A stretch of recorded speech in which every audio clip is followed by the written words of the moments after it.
Today is September 12th, 2017. My name is Jason Higgins. I'm a Ph.D. student in American History at UMass Amherst. I'm in Warwick at the Public Library in Rhode Island. With me today is Chip Powell, United States Army veteran and current veteran mentor in the Veterans Treatment Court in Rhode Island. This interview is part of the Incarcerated Veterans Oral History Project. Mr. Powell, thank you for joining me today and for your willingness to share your story and participate in the project. Could you just list your dates of service and deployments? Initially, I joined in July of 1985. I joined the New Jersey Army National Guard. I served there for 8 years before deciding that I enjoyed being a soldier. So in 1994, I went full-time Army because they were downsizing. I went from being a first lieutenant, and I came on active duty enlisted in 1994. Worked my way back up through the ranks, and then around about 1998, 99, they realized they'd cut back so much from Desert Storm that they had a recall for warrant officers, lieutenants, captains, and majors. So I submitted an application packet. They recommissioned me, and in 1999, I went to bed as a staff sergeant. Woke up the next day as a first lieutenant. Okay. Served with the 101st Airborne Division, with overseas in Korea. I also served with Special Operations out of Fort Bragg.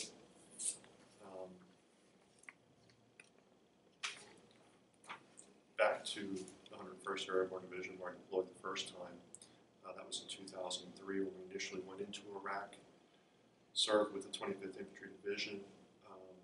Was with them during the surge in 06-08 in Iraq.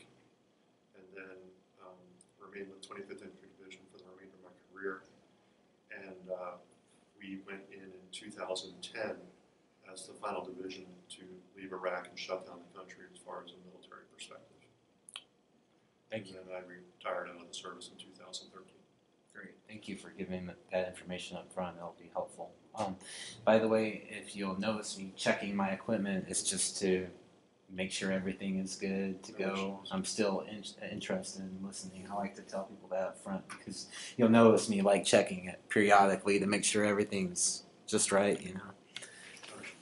All right, so let's take a step back and start with when and where you were born. I was born in 1968 in Philadelphia, Pennsylvania.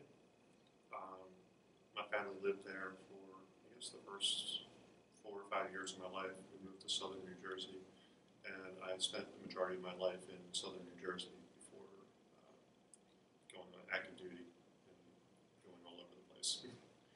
Where do you consider home?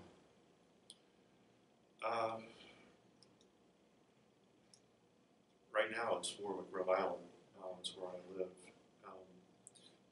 The place I've always identified as home has been actually just the northeast part of the United States, the coast. Okay. So I guess New Jersey on up through. I always wanted to wind up back by the Atlantic. So okay. That's what I identify with. And who are your parents and what did they do? My parents are Violet Powell and Edward Powell.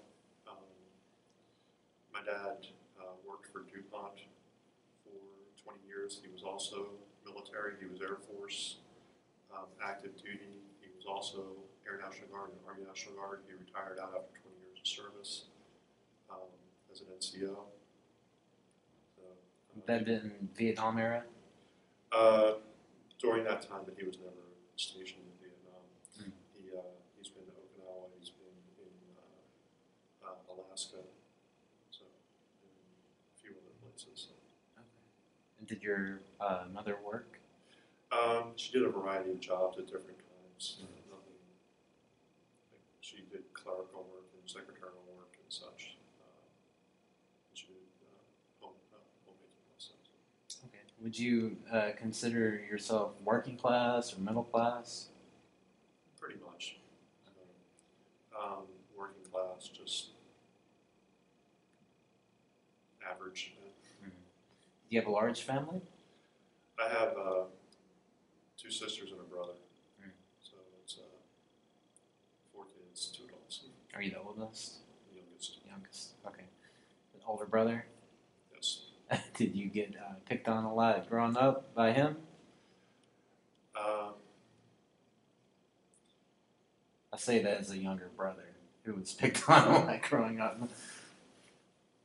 My oldest sister and my brother were from a previous marriage of my mother's, so he's actually only my half brother. Oh. He was actually estranged from the family. Nobody speaks with him. So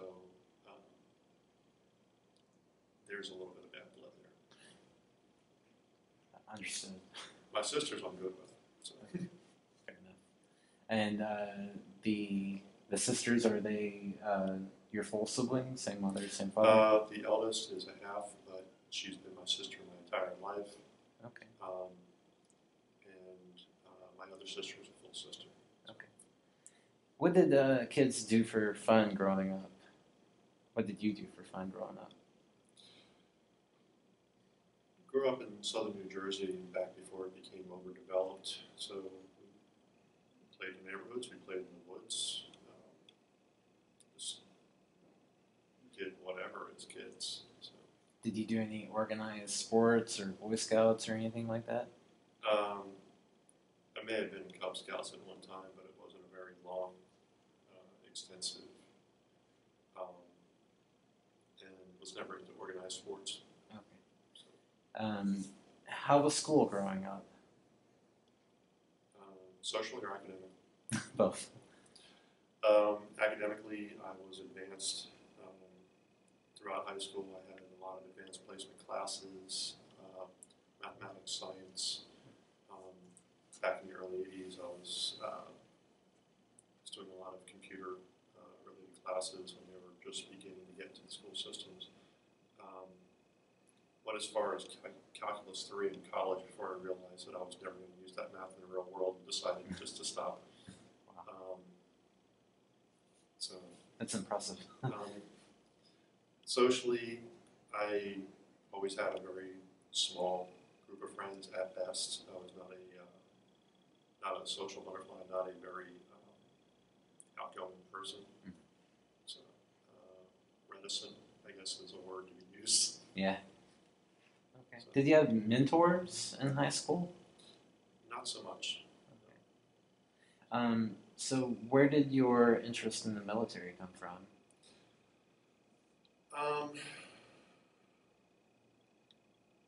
My dad was military.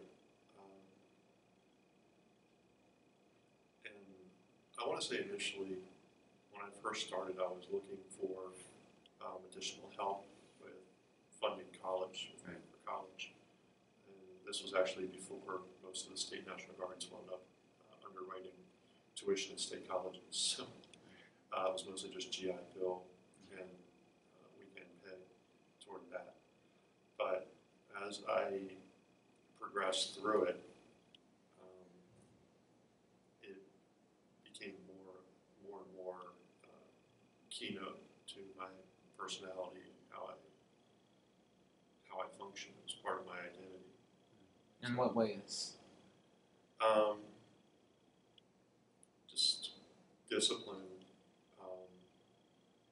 and interested in being part of something that I got out of computer science because I originally I couldn't picture myself sitting in front of the screen 40 hours a week doing nothing, just working for money. Mm-hmm. Somewhere along the line, the idea of working simply for monetary gain didn't have a lot of satisfaction for me. And I think that that's a commonplace perspective. Most people who work in the military, they're not in it for the money because of the demands put on them. There's no way that what they earn is comparable to what they sacrifice. I wanted to be part of something that had more meaning than just a paycheck. Yeah, absolutely. So you said that initially, at least, military for you was a path to college in a way. Yes. Was college always the the goal for you as a teenager, or was it always expected? It was expected. It was a goal. I was actually the first. I'm the youngest, but I was actually the first person to graduate from college. I received a Bachelor of Communications degree. In your family? Yes. Congratulations. Thank you. Yeah. I got a BA in Communications from King University in Northern New Jersey. I'm sorry, repeat the question. Yeah, I was just interested if college was always the expectation for you. College was always my expectation of myself. Mm. Being able to receive a higher education and the expectation of just doing more. What year did you graduate high school? I graduated in 1996. 96. Okay. Were there any significant historical events that were kind of foundational to your youth? Like, do you remember any historically important events in that time? I remember a variety of events as far as what actually would relate to being in the military. I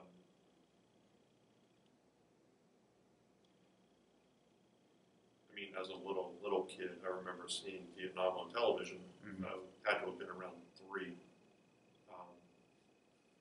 However, that wasn't at the time. Nobody talked about it, so I didn't know. Right, so you graduated high school in 96? 86. 86. Okay, I thought you said 96. I was confused for a minute. I'm sorry. If I said 96. Yeah, I'll clarify the record. Yeah. 86, graduated college in 1991. I went on a five-year program. Okay. I'm sorry. There's a possibility I made. No, it's okay. I just wanted to get the record straight. So you graduated in 86. Okay. Graduated in 1986. But I recall seeing things on television, footage, that I'm guessing or believing was footage of the Vietnam War. However, since it was never discussed, I never knew. Mm-hmm. Until later on in life, I realized what I was looking at was actually news footage from the war. Yeah, and there was a lot of commemoration during that time, especially like in the mid '80s under Reagan. The wall came up around that time, so I imagine that those memories might have impacted you.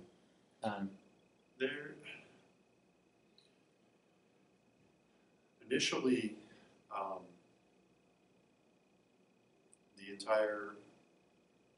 my first MOS and my first position I was a tanker. I was armor. So we did a lot of the combat arms tactics based around U.S. versus USSR, fold gap, fire maneuver, all the European theater. So trying to understand how USSR, the Russians, how they functioned, how they thought, how they acted was a big part of the military side. Still at the end of the Cold War, right? Yes. Mm.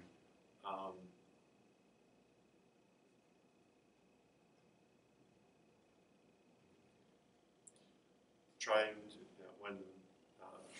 when the Berlin Wall came down, when Reagan took office and began re-energizing the military, building it as rebuilding not just the military from a functional standpoint, but from a social perspective, changing the viewpoint, changing the public opinion. That helped a lot. I mean, the mid to late 70s to the early 80s, they were still working off of antiquated equipment. So going back in when there is a renewed interest in actually actively supporting the military helped a lot too. So, just to kind of get the record straight here, did you do your training in ROTC? I enlisted in 1985. I was still a senior. It was right before my senior year of high school. Um, Left for basic training in the summer of '86, right after I graduated high school. I think it's 6 days. 2 days out of basic training, I was in college, and then the next summer I went to my advanced individual training, 19 Echo, as a tanker, which doesn't exist in the military anymore. And then after that, into my sophomore year, I started ROTC at Seton Hall University, and I completed the program in 2 years since I was previously enlisted. I went right to the third year as a sophomore in college, and earned my commission in '89. Okay.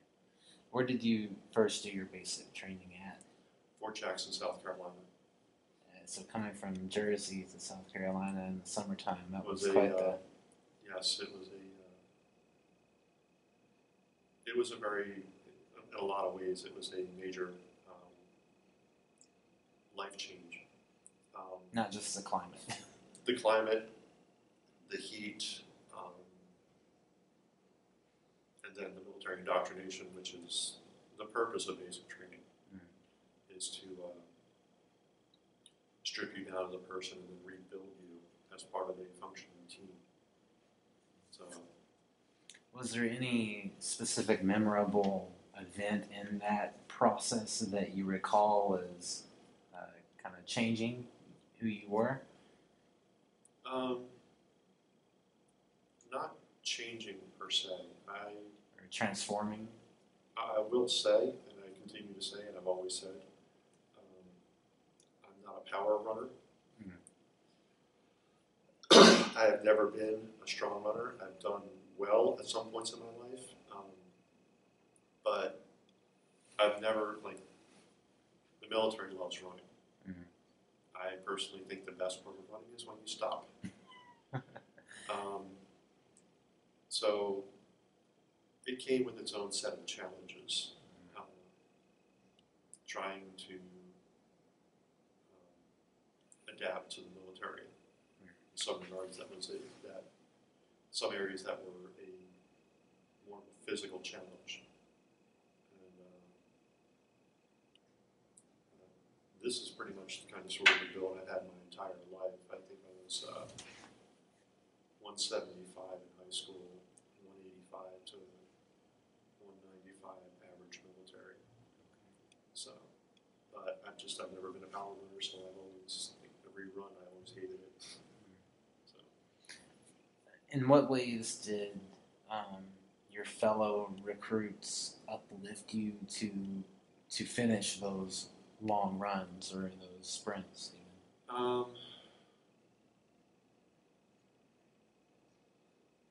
It's actually very hard to recall at this time. It was there between high school, basic, college. There's a lot of things that, and then throughout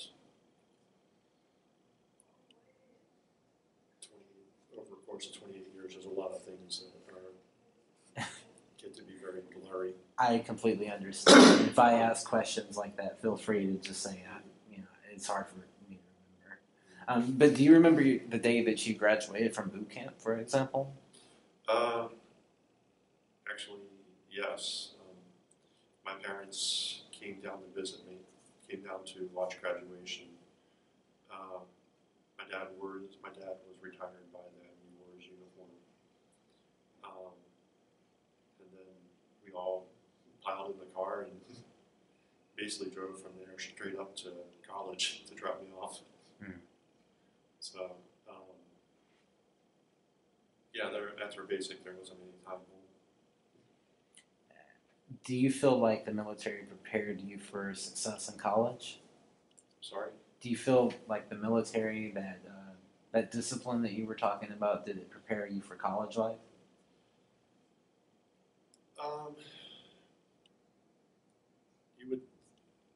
You would think that having 45 minutes a night of free time to do everything you need to do, prepare for the next day, would make it very easy when you get to college and your schedule is completely unregimented. That the amount of productivity you could kick out would be amazing. However, it doesn't always turn out that, it doesn't necessarily equate one-to-one. I was very good at keeping my room clean. I was very good at, I was able to take care of myself. There were always some people who college is their first time away from home, and they have a difficult time adapting. So it was helpful in that regard too. So. And you might have said this, where did you go to college? Kane University, Northern New Jersey. It's in Union, New Jersey. So it's fairly regional to you? Yes. Okay, cool. You were active military or National Guard during the first Gulf War? During Desert Shield, Desert Storm, I was National Guard. Okay. Was there any kind of sense that you'd be deployed at that point? Oddly enough, no. The first National Guard unit that I ever the Guard unit that I initially joined was 253rd Transportation out of Cape May Courthouse, New Jersey, which was right down the street from me. It was within 10, 15 miles of my house. Actually, I moved over to the 3rd of the 102nd Armor under 50th Armored Division pretty much right after I joined and became a tanker. 253rd actually got called up under the 82nd as a transportation company, as a service and support unit. But the Armor we didn't get called up. So. I'm trying to do the math here, and you're the mathematician in the room, but your daughter would have been born around 92, 93? 91. So right around that time. Were you married at that time? No, I wasn't. Are you married now? Yes, I am. Is this the mother of your daughter? No. Different one. Okay. We never married. Oh, okay. So, I've been married. This is my 3rd marriage. Oh, okay. So, I'm sure we'll get into that part later on. Sure. I was just trying to find out, did you meet, your significant other in college? In college. Okay. And then after college, you had your first, Yes. your daughter? Yes. Okay. So talk about the 90s then. You were in the Guard still at that time? You were a career? I graduated in 1991. I had been an officer for a couple of years by that time. Most people who go ROTC are in college for 4 years, or in ROTC for 4 years. When they graduate college, they also graduate ROTC. Mm-hmm. Because of my situation, I graduated ROTC 2 years before I graduated college. So I was already established in the National Guard. And then when I graduated, I kicked around and did a couple different things for a living. I worked as a substitute school teacher for a couple different school systems. And I worked as a writer for about 6 different weekly newspapers in the southern New Jersey area. So I'm one of the few people who can say that I made a living as a writer, and that was my sole source of income. That's a 1% group right there. What did you substitute teach? Just various classes? Just whatever was needed. Okay. Anywhere from kindergarten up through high school. Did you enjoy that? It was taxing. I developed different opinions of the different grades that seems to be on par with what a lot of school teachers think. The elementary school, the little kids, they will wear you out and they will drive you to the ground, but you can't be mad at them because they're just being little kids. Right. They have the attention span of a gnat. The high school students, They were pretty mellow. They were just, all they were doing was just pushing to graduate. Right. So they really weren't troublesome. It was the middle school kids that most people were. It's the, they still have a lot of the immaturity and the lack of attention span in the elementary school, but all the hormones are kicking in, so they're getting into all kinds of trouble, like all kinds of trouble, just for the purpose of getting in trouble, because they're just all over the map. I got fairly regular work because as a male, deep voice, the military stature, the school systems liked me because I could keep, all the substitute teacher was doing was just keeping the kids, keeping them in line. Yeah. So I could do that. So I worked fairly regularly. I worked maybe 4 days a week doing that. Yeah, I could imagine that kind of authoritative presence in the classroom might kind of just to keep the chaos level down.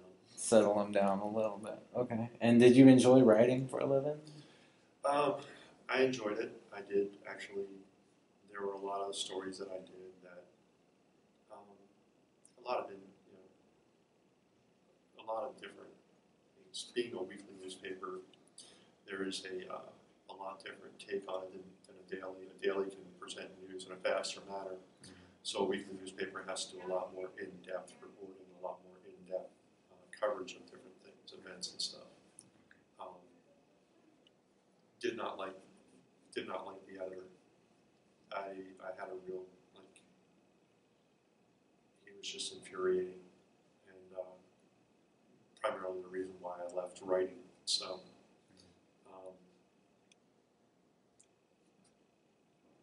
but the writing part itself, I used to actually enjoy doing a lot.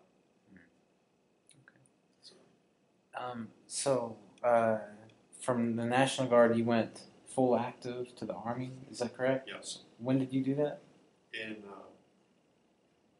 1993, I kind of had been bouncing around for a little bit and wasn't really satisfied with what I was doing. So I started looking into coming back on active duty. Post-Desert Storm, after every major conflict, there's always a severe drawdown of forces. So post-Desert Storm, they weren't looking for taking folks back as an officer, especially as an officer. So I was able to come on active duty. My commission went to the IRR, Individual Rate Reserve, while I went on active duty as an enlisted soldier, as an E4, because of college education. That's the rank they gave me. Also because I was previously, because I was previously enlisted, previously in the military, they didn't offer me as much as somebody who had come in off the street. So I had a total of 4 job choices. If I remember correctly, it was a med lab technician, Army cook, airborne trumpet player, don't ask, and satellite communications. So the airborne trumpet player, I have no clue. They said it shows up for everybody. I have no idea. So you're not a trumpet player? No, not even close. Okay. Oddly enough, as mentioned, I scored extremely high in the ASVAB, extremely high. You ever heard of a DLAB, Defensive Language Aptitude Battery Test? No. It's a language test to develop. It's basically to see how you adapt to rules and stuff in such a language. I scored, I want to say, 16 points above the average applicant for the Defensive Language Institute out of Monterey, California. I had wanted to be a linguist, however, that wasn't offered as an option, even though I scored well. So the best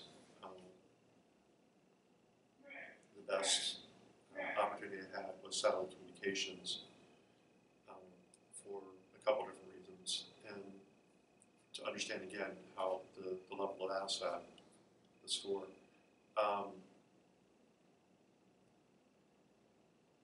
To be satellite communications has the highest technical requirements of any of the signal corps.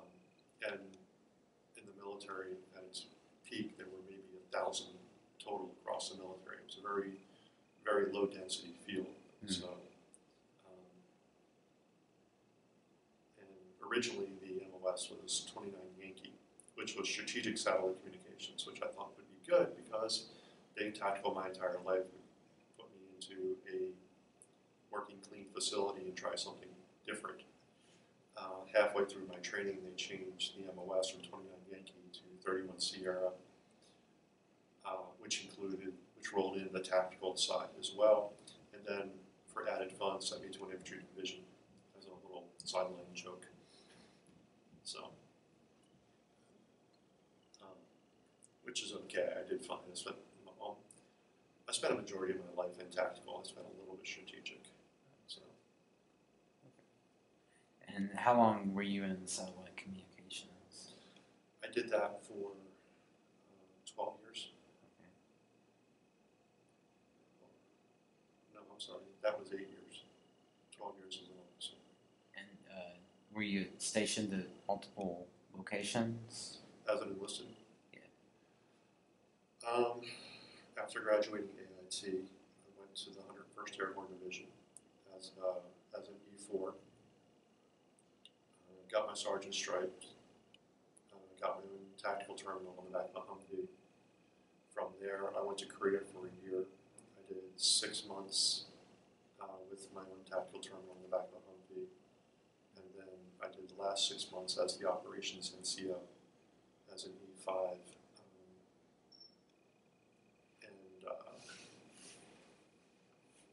Basically did network planning for 16 satellite communications terminals across the peninsula. And then from there, I went to Fort Bragg, Special Operations, and did satellite communications there for about a year. Then on re-enlistment bonus, I went to Fort Detrick, Maryland, where I became the site chief as a staff sergeant. The site chief is actually a senior E7 Sergeant First Class, but the previous site chief actually went warrant officer. So I moved up into the position. This was in 1999. So Fort Detrick is to the west of DC, Fort Meade's to the north, Fort Belvoir to the south. Those 3 posts provide a majority of the military communications lines going into the DC Beltway. Belvoir was predominantly a tactical interface post. Previously, Fort Meade had a minor snafu with a presidential mission. So the year that I was there, all the presidential missions went through Fort Detrick. So we supported every time President Clinton went overseas, which his last year in office was quite a lot. All of his missions came through my satellite site. Okay. So I supported 5 different presidential missions there. So can you talk about the snafu? From what I was told, the way satellite missions work is, especially those, there are teams that go out in advance of the president. They set up the communications terminals, make sure they're up and running, ready and working. And the receiving station has a series of mission segments where for period A, he's going to be located in this city, and this is going to be your uplink, downlink, your data rate, everything like that. And then period B, he's going to be over here, and then this is the team you're going to link into in period C. So it's broken up into stages. Mm-hmm. For simplicity's sake, they usually have a cutoff of 11:59, 23:59 for mission changes. This is just for ease and simplicity. Just to say, that doesn't mean the mission change occurs then. That means the mission change is dependent upon the itinerary of the president.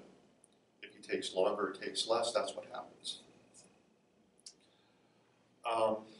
what ended up happening, from my understanding, was a younger, inexperienced soldier on shift said, "Oh, it's 23:59. It's time for a mission change," and pulled the plugs to repatch, without checking to see if the distant end was ready for the transition.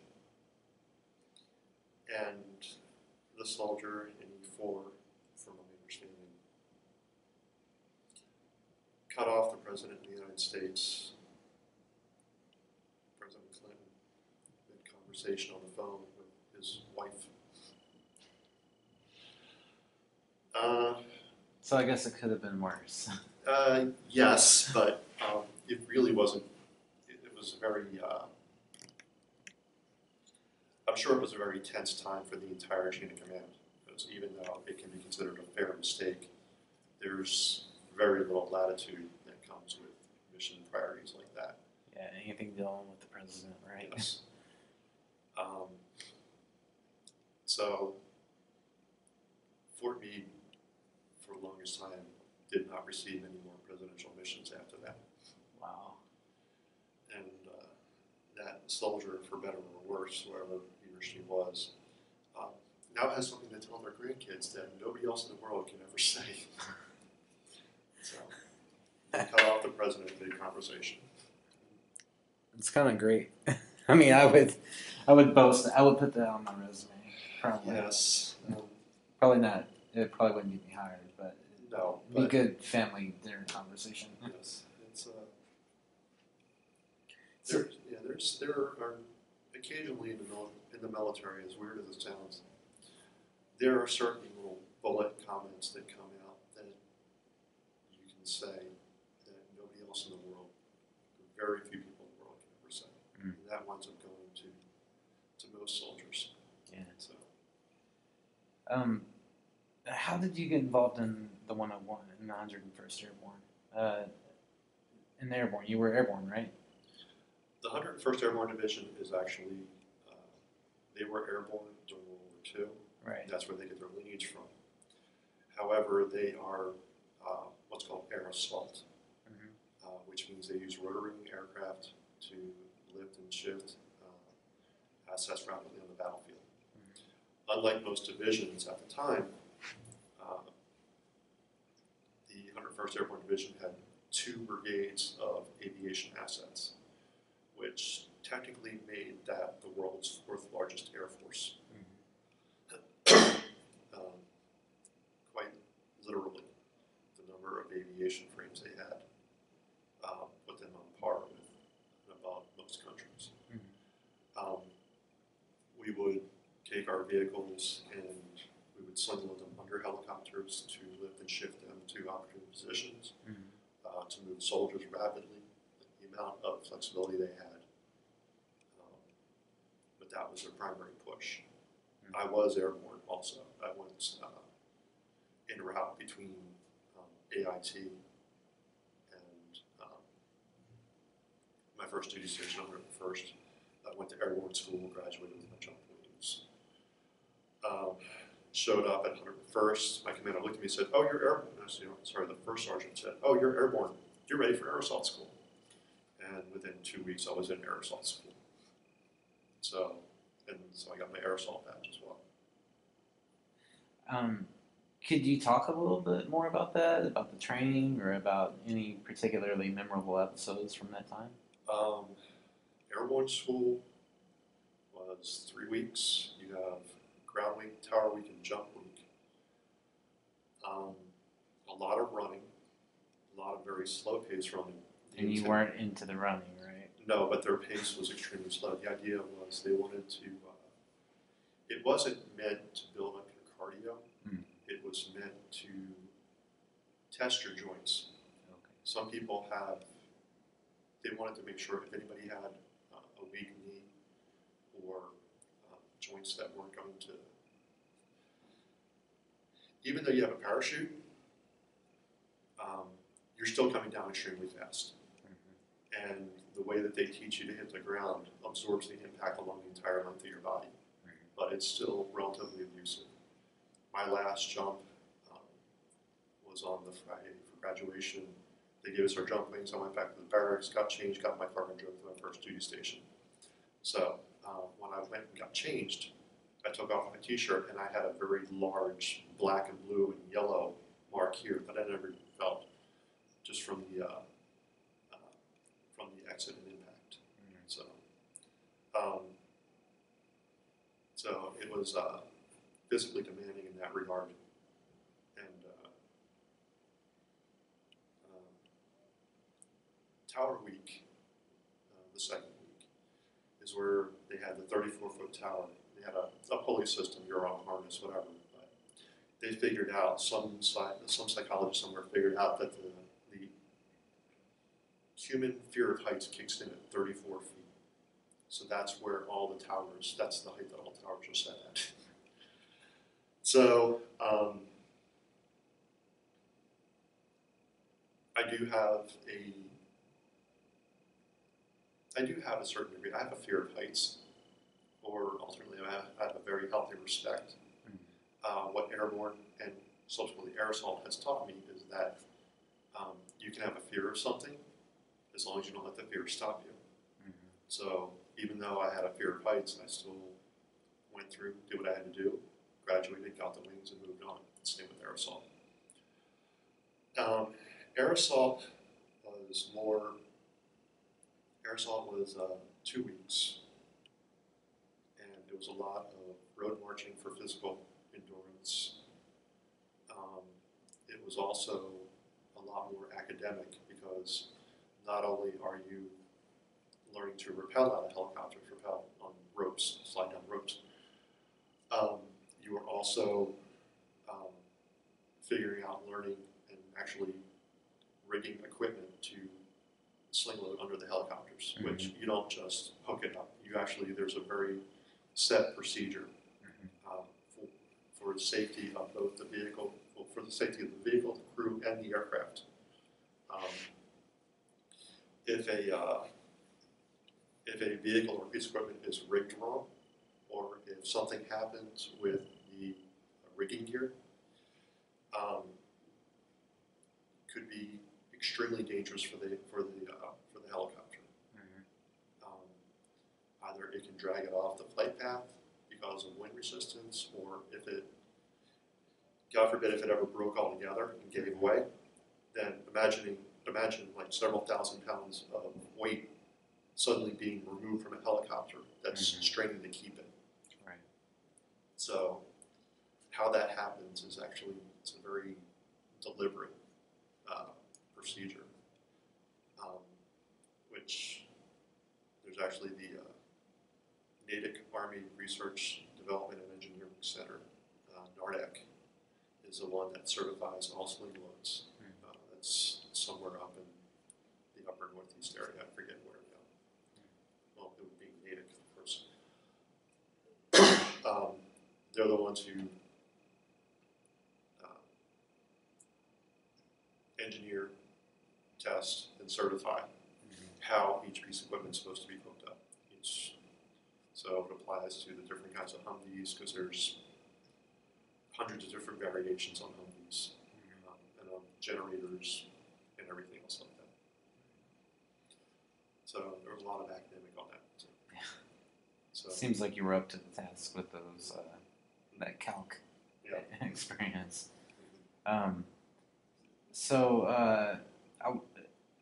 I wonder if you could talk about kind of your path to war, so to speak.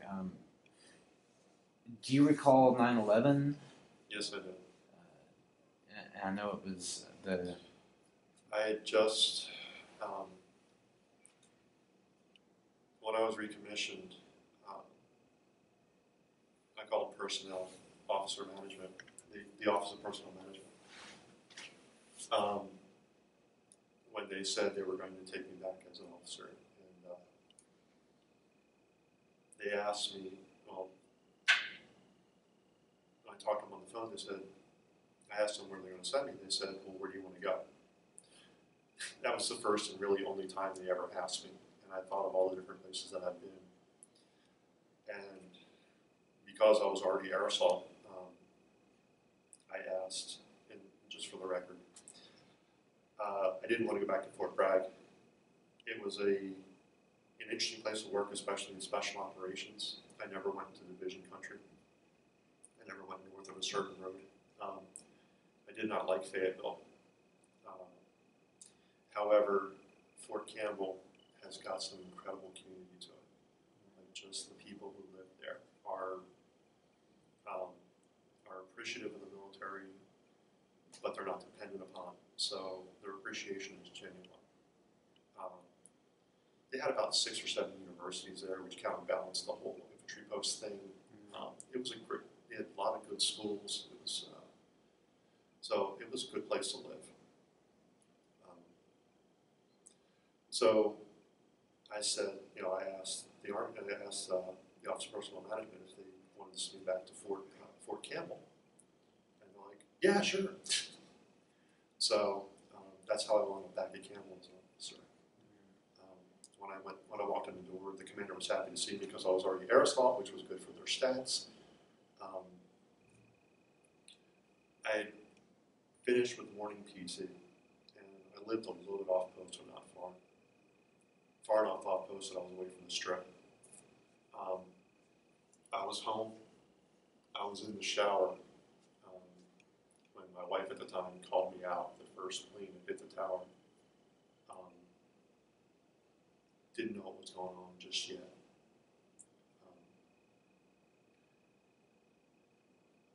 When the second plane hit, it was obvious. So my first thought was, I have to get to work. So,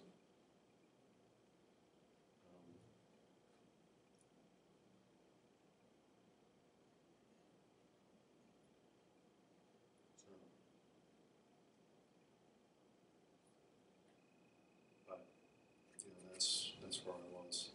So everything kind of went chaotic, but security procedures were upped to the nth degree, and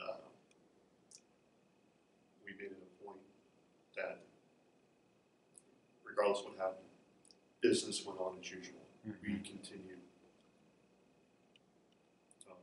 the mission. So. Was there any doubt in your mind that your life had been significantly changed at that moment? No doubt.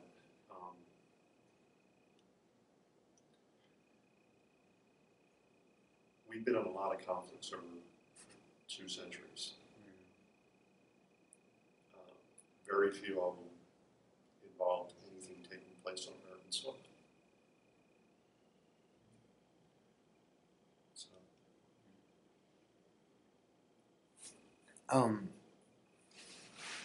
So at what point were you aware that the possibility of deploying into a combat zone was the likelihood had increased? At that point. At that point. And your first deployment to combat was Iraq, right? Yes. How did you prepare yourself or your family for that mission?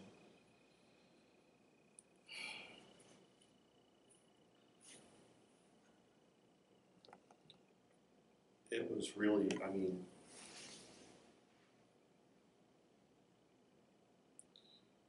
that occurred in 2001. We didn't actually enter Iraq until 2003. Afghanistan was ongoing by that point.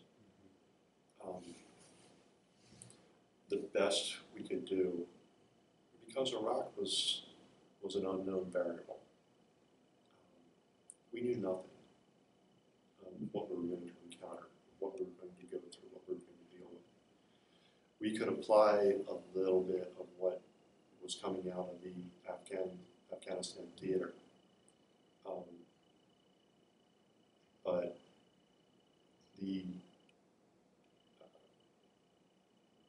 knowledge base, the understanding, what to expect. It's a learning process. You go in and you adapt as you go. There's no other way around it. I mean, and there was no rule book or a guide or anything on how to do it.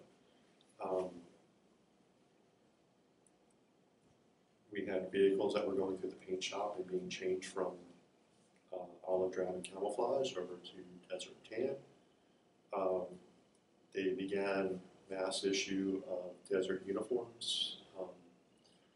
We had groups that showed up in Iraq just because of the speed at which they tried to push people out the door into Kuwait, into the staging areas. You can tell how fast people were pushed out and what unit they belonged to by the uniforms they were wearing. There were people who got pushed out the door immediately to set up and begin the staging areas from one division that were still wearing the BDU green pattern. There was groups that were out there from the next division that were wearing the desert tan camouflage, but they still had on the dark brown shirts because they didn't have the tan shirts yet. Mm-hmm. And then they had like our division, we were in desert tans with the tan shirts and everything. So trying to ramp up the logistical and the manufacturing and everything to meet the needs. It was a very hectic pace. The equipment that we got, they equipped us as best we could with expectations of going into a desert environment. That's when they started issuing camelbacks. Our body armor, our initial body armor was BDU green camouflage because they didn't have the overlays for the Kevlar and desert tan yet. The LVE gear that we had was green, so we got goggles, gloves, everything they could think of to keep the sand and stuff out, mosquito netting.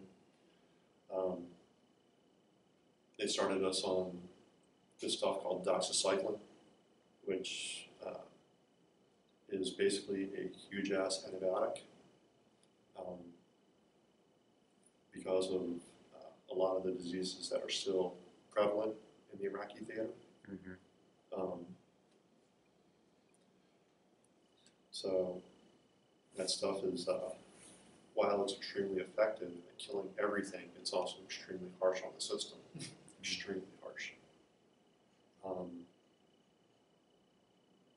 So it's, from the military perspective, they were trying as best they could to equip us with what we could possibly need.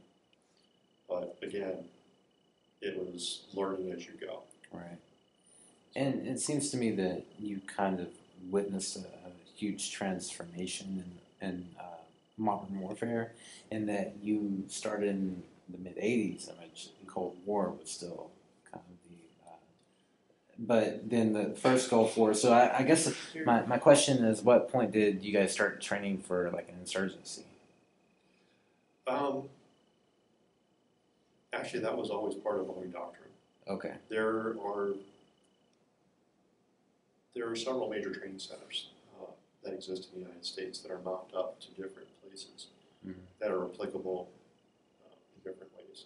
Okay. There's the National Training Center, NTC, out of Fort Irwin, California. That's a lot of open desert. Okay. And that was very heavily designed for maneuver warfare, tanks and such.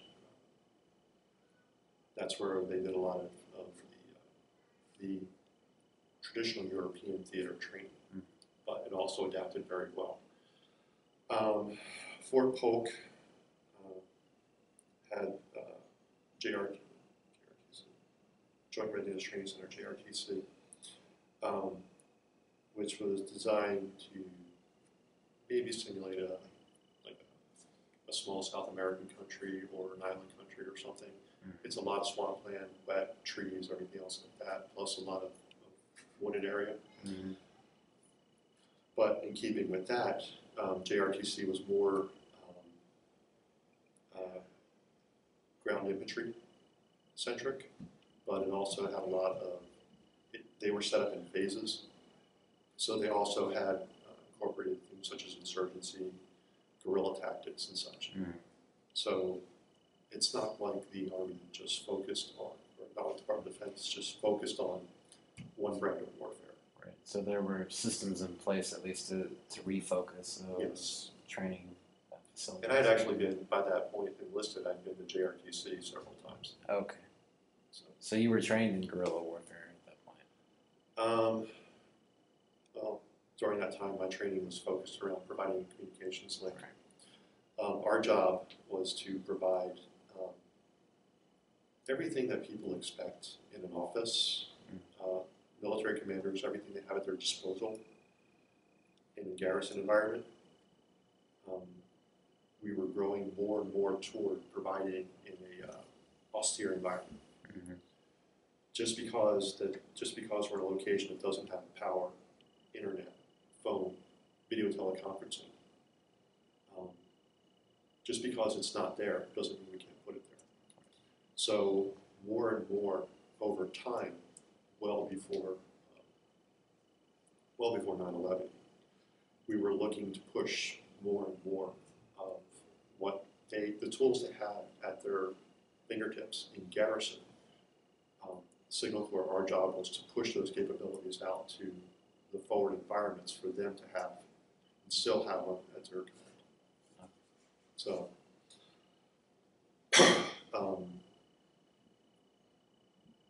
again, when you look back and see everything, it makes, you can always look back and see, well, this would have been more helpful, or this would have, but until you learn those lessons aren't there. Right. So all we could do is take what limited information we had and adapt to it as best we could. Okay. And how would you describe your job during the first? You were there during the invading forces of Baghdad, right? When I initially arrived at Fort Campbell as an officer, I was a platoon leader. Was very successful in that job. I had a commander who, in the signal company, had a satellite platoon, and actually it was a platoon that I had been stationed in previously. And in her wisdom, and I give her credit for this, she said she was not going to give me that platoon. She gave me a forced entry package, a small forward package, the thing that provides a lot of the phone and the data and the computers and everything. They provide the connectivity for that, the switching. And actually her comment was, I'm not going to give you the satellite platoon because it would just be a little bit too incestuous. Her belief was I needed to actually work outside my comfort zone, which is a very, it makes a lot of sense. Right. It would have been too easy for me to fall into the satellite platoon with all the stuff I was already familiar with. Just so you understand, signal officers, for their officer basic course, receive approximately 20 weeks of training. And just for the record, I never went to signal ABC, I went to Armor ABC. Okay. So I was technically not actually, but I had the OJT background understanding. When I was in satellite communications school, as one MOS, my school was 47 weeks long. And in my opinion, it taught me just enough to get me out the door. Most sites and most locations that you went to still expected anywhere from a month to 3 months OJT before they considered you qualified. So unfortunately, the officers, when they initially graduate OVC, are at an extreme deficit for knowledge. They get a basic, broad brush understanding of all the different MOSs that range anywhere from, I guess, 16 to 20 weeks up to 46. Mine was 46, 47 weeks. Mine was the longest. And they're expected to lead all of those different MOSs, be able to pick up any of them. So, in all the signal, there's a lot of OJT, a lot of on-the-job training. So, And the other acronym, I know MOS, the other military one. occupational skill. Yeah, I know that one. I got OJT, and then there was another OBC? one. OBC. Sorry, Officer Basic Course. Officer Basic. So, sorry about that. No, it's okay. I could have looked it up, but No, I'm trying to make sure I tell you what the acronyms are. If I skip one, just tell me. I appreciate it. It's for clarity. Yeah. So your original question was? Well, I mean, I think you answered it. So can you talk about? Oh, okay, I'm sorry. Kind of your duties when they're Okay. Yeah. That was my job initially. We were part of the 501st Signal Battalion. That's not actually what I did going into theater. Oh, okay. 501st was what's called a separate battalion, which meant at the time that they didn't fall into the normal chain. Like you had a platoon falls under a company, company falls under a battalion, battalion falls under a brigade, brigade falls under a division, and those commanders and the leader, platoon leader, and then the subsequent commanders all answer up in line. The 501st Signal Battalion was a separate battalion that answered directly to division, and then when came time for the infantry brigades to deploy or go on exercises or whatever, the Signal Battalion would piecemeal out communications elements to those different brigades to provide support, and then the core of the 501st would provide the centralized communications hub to division. So the 501st didn't have a lot of the upper support assets that, such as brigade level elements that most have. I had assumed the role of the battalion S1, the personnel officer for the battalion. And oddly enough, the 501st, when we deployed, had 501 people assigned. My job involved personnel management, but it also involved SRP, Soldier Readiness Program, which is the initial program to make sure every soldier has got all of the medical, dental, administrative stuff, and everything else to get out the door. So I also became de facto dental officer, de facto medical officer, not actual medical stuff, but just making sure the records were in line. So I learned a whole lot in that regard. By the time we deployed, and I was also in charge of tracking across the battlefield all those soldiers. By the time we deployed, I was in charge of tracking over 1,000 soldiers, including attachments and augmentees. So a lot of responsibility. Yes, scattered all over the battlefield. I wonder if you could talk about your first day in country. Can you talk about arriving, like your first impressions? We flew out of the airfield at Fort Campbell. The Department of Defense used what's called the Civil Reserve Air Fleet. All the different airliners are considered part of the U.S. carriers are considered part of the Civil Reserve Air Fleet that can be called up in time of war. So we got onto a civilian aircraft. We flew into Kuwait. We landed at night. We landed under what's called blackout conditions. So most of the time when you fly on a regular airplane, they have you like raise your seat backs and put your trays up and open the window blinds and everything. Right. Raise the seat backs, put the trays up, and pull all the shutters down. Black out the plane. And then the plane, the pilots got to do a very steep approach because they had to go from cruising altitude to the ground as fast as possible. For concern of any type of incoming fire. It's just a precautionary measure. Landed, we hit the tarmac, and we basically got off the plane on the tarmac, walked down the steps that they roll up to got on the buses. As soon as you walk out, even in the middle of the night, the heat was extremely oppressive. It was like walking into a level of heat that I just really was not familiar with. We're in the middle of Kuwait, so we got on these buses, and they transported us out to this place called Camp Udari.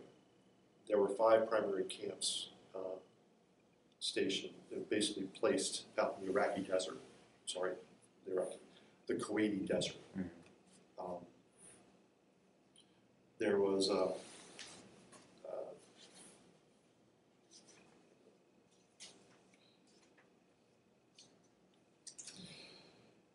was New York, New Jersey, Pennsylvania, Virginia, and Udari. And I never understood the naming convention because I don't remember any state named Udari. We were the furthest camp out.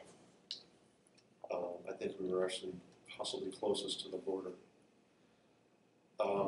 So these buses drove out in the middle of the night, and you're sitting on these buses. You can't see anything. It's pitch black. No idea where you're going. Half the time, I don't think they're on the road. I want to say that the drivers were just trying to rush. So they were driving side by side, and it looked like something out of a Mad Max film from our perspective, barreling through the desert to get to these camps. Camp Udari had a very standardized setup. They had this command and control cell in the middle, and then they had way far out, like probably about 100 or so yards out in a ring around for all these cement pads. And we were set up on the far right end. It was almost a horseshoe formation. We were at the very end, and the only thing next to us were the Patriot batteries. It was the Patriot battery.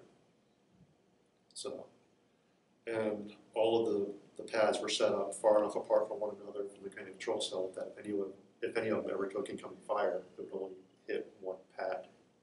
So it was just spread out for safety. Right. So. Did you ever take incoming fire in a situation like that? Not in Kuwait. Not in Kuwait. Took incoming fire.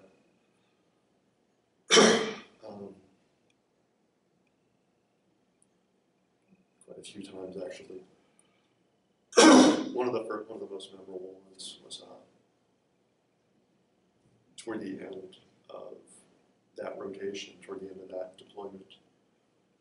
We were up in Mosul, and by that time I was working as the signal officer, as one of the signal officers for the Division G6, and we were up in the palace in Mosul, and we got hit by 4 rockets. 2 struck out back, 1 struck up front, and then 1 hit outside of the dining facility tent. So that was in the middle of the day. That's where they were. That's actually kind of jumping ahead to a lot of things. So. Okay, well, I mean, just let's take it from here then. Yeah. Why don't you? So it was the middle of the day. By that point, it had gone to an insurgency, and they would basically, in Mosul, they would set up in stages. Somebody would go to this abandoned house or this construction site and set up these crude rails made out of wood or something, and generically aim them toward something military. Somebody else would come out later with the rockets, set them up. Somebody else would come out later and then wire everything up. This is, of course, maybe 24, 48 hours. And then set it up and then set it on a timer like you find on a washing machine. Set the timer and then leave. And then the rockets would go off. Nobody would even be at that site by the time the rockets went off. And it was pretty much a shot in the dark at times. But occasionally they got their accuracy right. So. So you were on the ground during the invasion of Baghdad. Were you in Iraq at that time, or you? Yes. Okay, so you were in kind of support of the invasion force? Yes. We went in when the first forces broke the berm. We knew we'd entered Iraq. Specifically, we were asleep at night, and the Patriots went off next to us, and you could hear them rapidly. You could hear the rockets rapidly build and launch, and it was kind of like sitting in the turbine engine of a 747. So there was no question about what happened, and there was no question as to why, because we knew at that point we broke the berm and gone into Iraq. Mm-hmm. So, and then that's the time at which Scuds would just start. They fire the Scuds at night and move them around at night and then hunker down during the day. This is kind of the point where, kind of like the famous television footage shows the Scud missiles launching. Okay. And so they were playing hide and seek with the Scuds, and they were being quickly depleted, but every time there was a launch, there would be an alarm that would go off, and we would have to put on our protective masks, put on our body armor. Most of the time we slept in PTs, protective mask, body armor to get out to the bunkers, mm-hmm. which were just cement structures designed to block anything. And that occurred like maybe 5 or 6 times a night for I don't remember how many nights in a row. You asked about Baghdad. Oh yeah, you were talking about nights without sleep. We didn't stay at Udari much longer after that. We got into vehicles, we deployed at night, drove into the day, and just drove north. We convoyed north, just blindly drive. We stopped at one place. I don't quite remember where it was. We stopped someplace to crash and get some sleep. The convoys. It was a staging area, and then we left from there and went to this place called Iskandariyah, south of Baghdad. And Iskandariyah was considered an airfield only in that it had nothing there that would block everything from landing. It was pretty much just this one building in the middle of nowhere. Mm-hmm. And we set up a tent city around that. And that's where we basically parked ourselves. That's where the division basically parked itself initially. And the brigades began their operations as well. Mm-hmm. I don't think there was really considered a battle plan past Baghdad. I think the battle plan got us as far as Baghdad because, again, nobody really knew what to expect. The different players within Iraq, you had Saddam Hussein and the Ba'ath Party, which is the political party, the ruling and the only political party at the time. You had the Iraqi army. Mm-hmm. You had their elite forces, the Republican Guard. You had Saddam's secret police, the Saddam Fedayeen. And then you also had the culture and the country is thousands of years old. Mm-hmm. So you had the different kinds of Muslims. You had the Sunni and the Shia. Mm-hmm.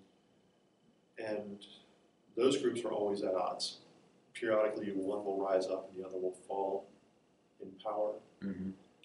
And then everything that one side did to the other side will do to them. So back and forth, they had been abusing each other for millennia. Mm-hmm. That goes back in time. So the Sunni and the Shia were always at odds. But you had the Mukhtars, which were the tribal leaders, and then you had the provincial leaders, the small political people, the political people who rule different areas. The Mukhtars and the Ashrams of the political leaders. Mm-hmm. If you could, they weren't necessarily affiliated with the political regime. They came into their power because of family, prestige, everything like that. So they could be swayed to one side or the other. And if they were treated well, nothing went on in an ashram or Mukhtar's area that they didn't know about. So local tribal leaders, basically. So you get them on your side, and you've got additional levels of support. Mm-hmm. So, but nobody really knew what to expect. Nobody really figured that the Republican Guard would fold like a house of cards. Like, they just gave up. The Iraqi army collapsed initially. The Republican Guard gave way. The ones that actually fought back were the Saddam Fedayeen. They created the core of the insurgency. Mm-hmm. And they immediately went to guerrilla tactics, IEDs, and everything such like that. The Saddam Fedayeen were vicious, brutal, psychopaths, sociopaths, whatever. They were marked with tattoos. They had a tattoo on their arm. Allegedly, for them to earn that tattoo, they had to have killed somebody. Mm-hmm. It's known that Saddam gassed one of his own villages. Over the course of his regime, people would disappear. The Saddam Fedayeen would bust into the house, take people, they'd never be seen again. Most of the time they were drug out into the desert, shot in the head, and left in a shallow grave. 300,000 people. It was a total rough count of Iraqis that disappeared over the course of the regime. Mm-hmm. So that's the brutality that these people faced. So they formed the core of the insurgency. They were the ones who were the most active in trying to fight back. And it wasn't a traditional warfare.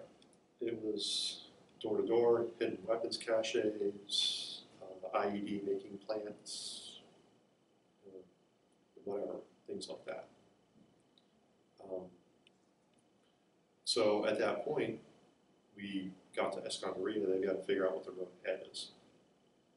So it felt like we were there for a month or more, but honestly, it couldn't have been more than a couple of weeks. The division received new orders that moved us up to Mosul, and so one day we packed everything up, got in vehicles, got in convoys, skirted west of the city and headed north, and arrived in Mosul.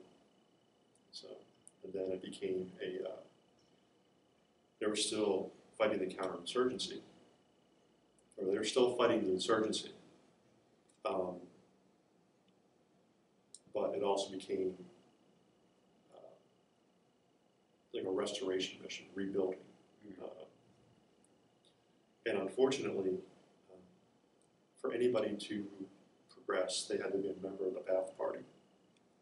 Otherwise, they were never going to get anywhere in life. But if you're a member of, even if you're not a member of the Ba'ath Party, people with too much initiative, people who were a little too smart, were considered a threat, and they were targets. So everyone was conditioned to keep their head down, not make waves, not do anything, unless they received direct orders from higher. So obvious things like if we're doing disaster relief, rebuilding infrastructure, doing whatever, things that we would take for granted, initiatives we would take for granted, the Iraqis had conditioned out of them. That was the only way they stayed alive. Mhm. So an entire populace that was conditioned to not act without orders from higher. That was how they lived. Trying to change that mindset was extremely difficult. So did you personally interact with civilian populations during your first deployment? I did not. My initial job, like I said, was actually no. I stand corrected. I did, but just very rarely. My initial job was the battalion S1, so did a lot of administrative work. When we went out to Missoula, I was stationed at the airfield. So you didn't have the opportunity to really get out very much. Not so much. When I moved to the Division G6 as one of their signal planners, we ran missions. Like there were times that I flew into Baghdad. There were times that we flew all over the northern sector. And there were a couple of times that we actually did go and interact with. We were trying to rebuild the Iraqi army and get them into a balanced structure so they can provide defense for themselves against, because we also thought that there was starting to be a little bit of infiltration coming in, or just starting from Iran. So actually, yes, there was a little bit of interaction, but it was minor at best.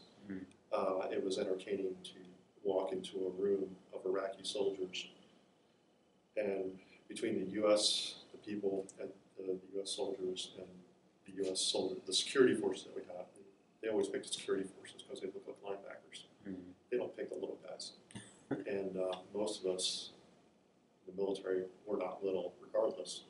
And when you put all the gear on, and you're standing there in 100-something degree heat, and kind of sort of waving off like it's nothing. And you walk into this room where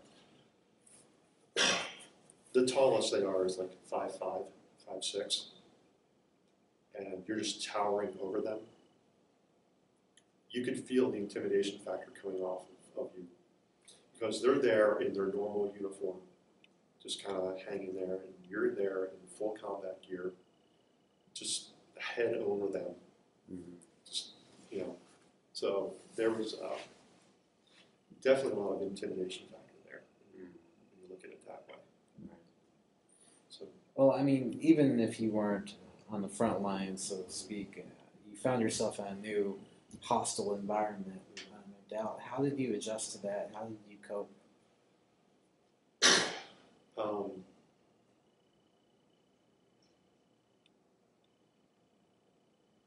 You develop alertness.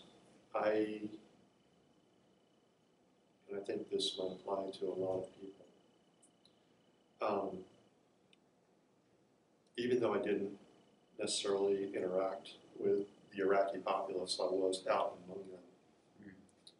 We were in convoys. We drove a lot of places. We had people piled in the backs of trucks and Humvees at times going from point A to point B. And it's not like you went alone. You had vehicles and convoys. But when we first started in, we went in with the regular Humvees and the trucks. They were not up armored. Right. They soft-skinned, soft floor, everything. So they weren't really prepared for IEDs at that point. No.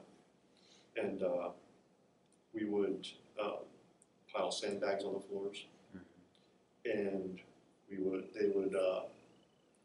they started welding steel plates to the sides of the vehicles to provide at least a little bit of protection.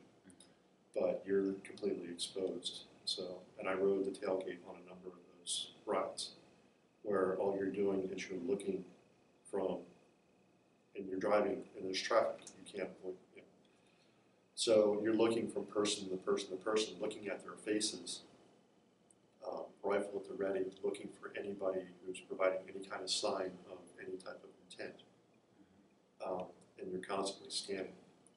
When you're up in the front of the vehicle or you're on the sides, even if you're not on the back side, you're constantly scanning. You're looking for things on the side of the road. You're looking for overpasses. You're looking for people out on the hill somewhere. You're constantly looking. You're constantly scanning, and you don't stop. And that becomes conditioning. That becomes very, very much part of your character.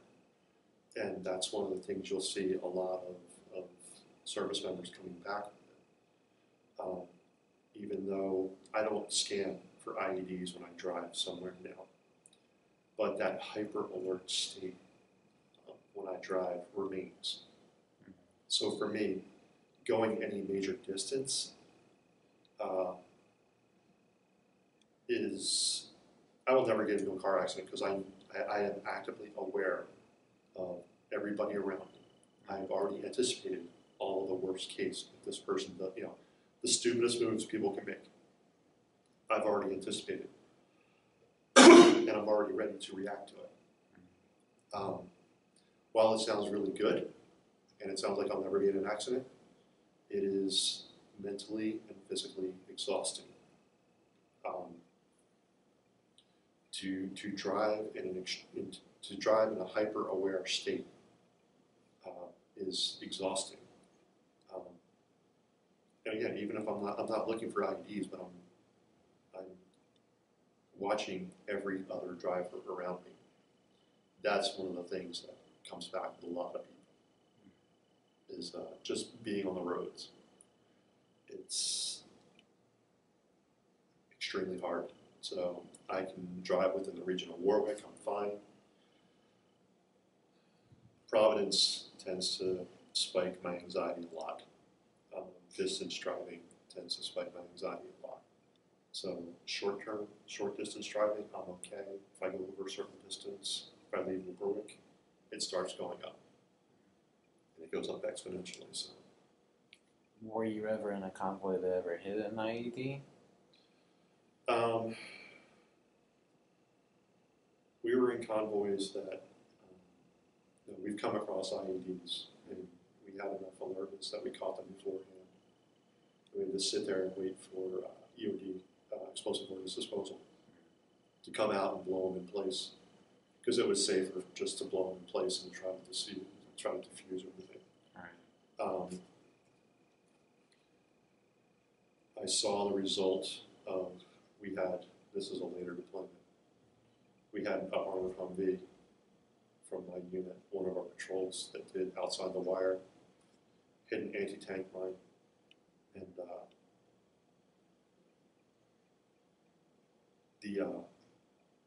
the soldiers weren't killed.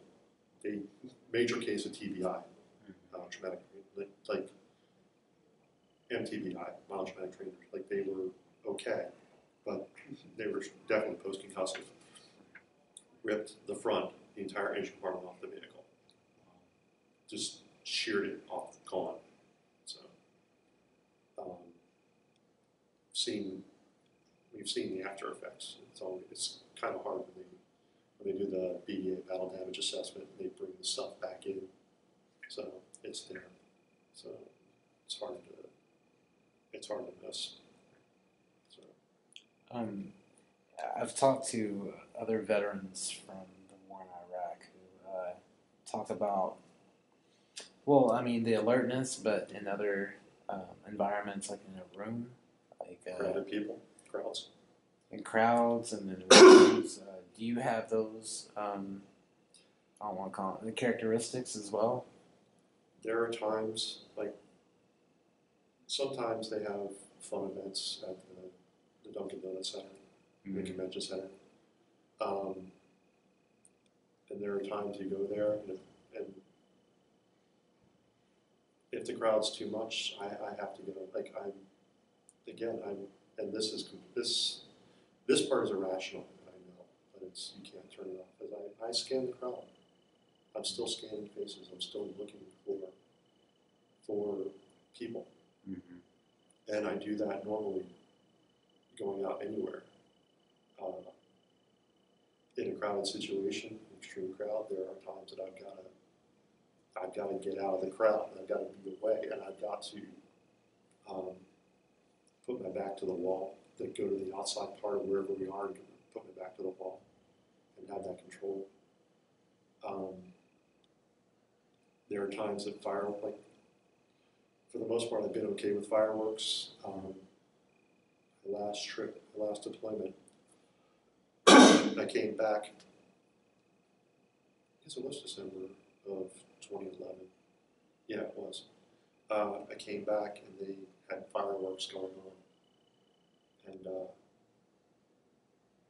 I could feel the concussive force, like they were large fireworks. I could feel the concussive force, and I just felt myself pushing myself further and further into my seat. I was very uncomfortable. Like it triggered, it was so fresh from where I had just come from. When, you probably heard this a lot too, every time that I redeployed, during deployment, whatever you're assigned, an M4, M9, M16, doesn't matter. It stays on your side, it stays with you, you carry it 24/7. My first deployment, I slept with my rifle. You redeploy, they take it away, and you feel naked. You feel like you're missing something. You feel extremely vulnerable. I came back from my first deployment, and I went for a run at Fort Campbell to go down Range Road. Wasn't thinking. One of the ranges opened went hot, which means that they were doing qualification fire or something. People out there, just whatever. They started firing, and in the middle of Kentucky, and I stopped and almost just barely caught myself before I hit the dirt. So a lot of those things is really hard it's hard to let go of. And it's different people have different things that affect them. Sometimes sometimes it's triggers. Sometimes they are triggers for people. So the difficulty with, in my experience, especially because I've talked to so many Vietnam veterans, is that I get to ask them, what was it like coming home? But for guys from your generation, I have to ask that question several different times, right? Because you've redeployed so many times. You want to know about redeployment? Yeah. Before we get to talking about what it was like coming back home, I wanted to ask one kind of general question about your first deployment. Was there anything from that deployment that you wanted to talk about before we talk about transitioning back home?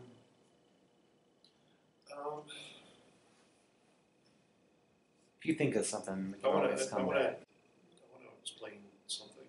The reason why I started writing down. This is in the past year. Things that have happened, trying to get an order to it, because being deployed, it's not a 9-to-5 job. You're not following road signs. You're not driving known paths. You're not. So I did the math. In the course of 1 year, we started working when we first deployed with 16-hour days.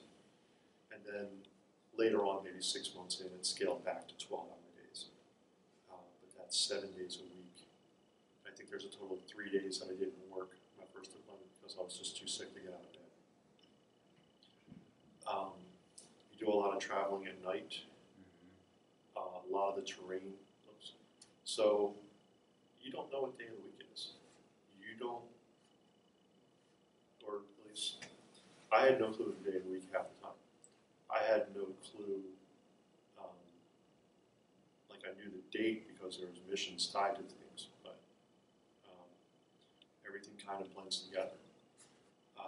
Flying, or when you fly in the back of a helicopter, you can't. It's hard to get perspective on where things are. So there's a lot of memories, and there's a lot of events, and there's a lot of things that occurred that feel very jumbled, especially the first deployment. It's trying to make sense of it, trying to get an actual order to it. It's a lot harder than you'd think. Like I said, like there are places that I've been, like Escondiria. I don't even know how many days I was there. I can't remember. I don't know.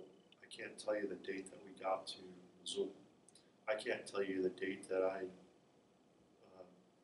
gave up my position of S1 and went over to the G6. And there's so much that occurs over the course of the year.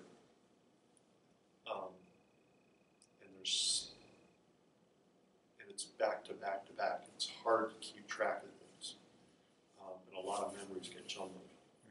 I'm sure that when you talk to veterans and they relate, you can't hold them to exact details because there's no way that their mind can, for most of them, there's no way that they can firmly grasp on things because the situation doesn't follow the same, lack of a better word, paradigm,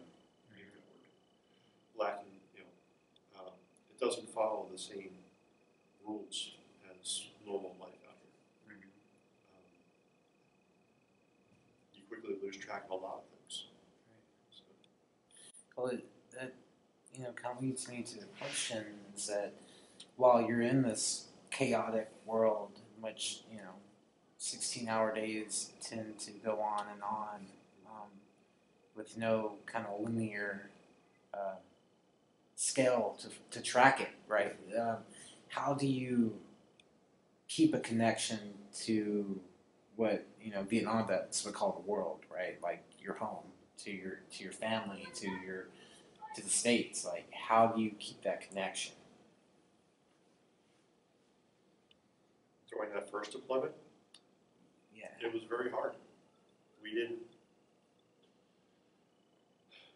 We had internet, but nothing anywhere near as robust as, like I said, we continued to develop and evolve from a signal perspective, the capabilities, so that what people got used to back here, they got available to them in a forward environment. Sometimes it was getting some extra computers and building an internet cafe for people to use. Sometimes it was the availability of phones that they could connect back into stateside. Sometimes it was, if it was a harsh enough situation or bad enough or whatever, we had satellite phones that were supposed to be for government use only. And we needed people to be able to get back to their families and stuff. As for me, there's this is going to cover pre-deployment, deployment, redeployment, and the other thing I mentioned to you earlier about the signs. We started ramping up to go into Iraq early on. So just say maybe January 2002, January, February, March, we started getting ready to go. And my job was to make sure that all those people were taken care of. And I worked very long hours. Everyone worked very long hours preparing, knowing that we were going to deploy. My wife at the time, so everyone, the whole division, actually several divisions were ramping up for deployment. And as I mentioned earlier, we had no idea what we're really getting into. If it was going to be a long, protracted fight, street to street in Baghdad, or what to expect from any of that. It's so much we just didn't know. This is an entirely personal situation. This is not. So, my wife at the time had a little bit of a breakdown of sorts. I decided to go drinking and driving down 41A, and I got a phone call from the Clarksville Sheriff's Department telling me I had to come bail my wife out of jail. So, already under a lot of stress. My wife at the time had issues with self-medicating drugs and alcohol before. I go and talk to my commander. I get her out of jail and get a lawyer, basically basically deplete any investments, anything I had saved, to try to get a lawyer to keep her from going to jail. Get her into a rehab program and to detox or whatever it was, while I'm still trying to do my job. So there was a lot of stress and strain prior to deployment. I had a different perspective, or a different history. So my wife gets better, and by that point I start falling into a depression because it was very taxing. Everything was so taxing. And we'd been married for 7 years, and I stood by her through a few of these episodes, or several of these episodes. She decides as she gets better, she doesn't want to handle mine. So, and I remember this part vividly, prior to deploying, I was told my absence, I probably wouldn't be missed. While I was deployed, I was told by my wife that my absence didn't make a difference. So, that's the level of support that I received from my wife, my family, the person who was supposed to be there for me. My first time in war. She didn't want to discuss the problems or do anything. She said she'd rather wait till we got home to deal with the stuff between us. At which point, my thought was, if you can't talk it out here, why should I wait till it's going to be why should I wait till it's easy? Right. If you can't deal with it when it's hard.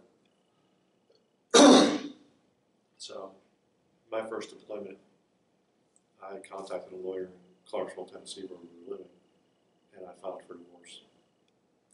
And told my wife to take whatever she wanted. I didn't really care. She could have whatever she desired, and to just go. So, basically, I had no family support from her. I lived off of Amazon my first deployment. If I wanted books or something to read, I went to Amazon. And when I redeployed, I was part of an advance. We flew out a week or two early in January, and we flew on a C-17 out of Mosul into Incirlik, Turkey. And then there, we got on a regular commercial plane, and we flew back home, back to Fort Campbell. So I got off the plane in the middle of the night. This was before they had redeployment ceremonies, and we were just an advance party or whatever. Got off the plane in the middle of the night, turned in my weapon. I went to the battalion staff duty desk where I told her to leave my car keys. Got my car keys, went home to an empty house, and that was it. Because of that, and this is purely personal. This is just me. This is just my circumstance. But those welcome home signs, I hate them because all it does is it brings back the memory of coming home to nothing, coming home to an empty house, coming home to somebody who was supposed to be there for you, who failed and failed. So, I know deployments are hard on marriages. I know that even just being military is demanding, but it still is very hard to get past when somebody who's supposed to be there for you isn't there. And just the level of soul-crushing disappointment that occurs with that.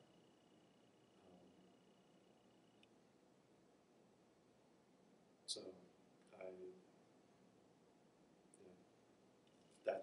that's my redeployment, coming back to nothing. So you were talking about kind of the stress on family and deployment, and so you hear a lot about the Dear John letter coming from the other way.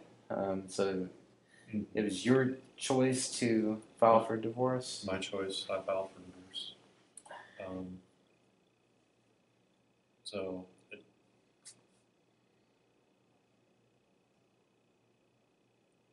I don't know how much more different. It's the Dear John letter is a spouse who can't deal with their service member being deployed. This is basically the same thing, except that I got tired of I got tired of being alone. I got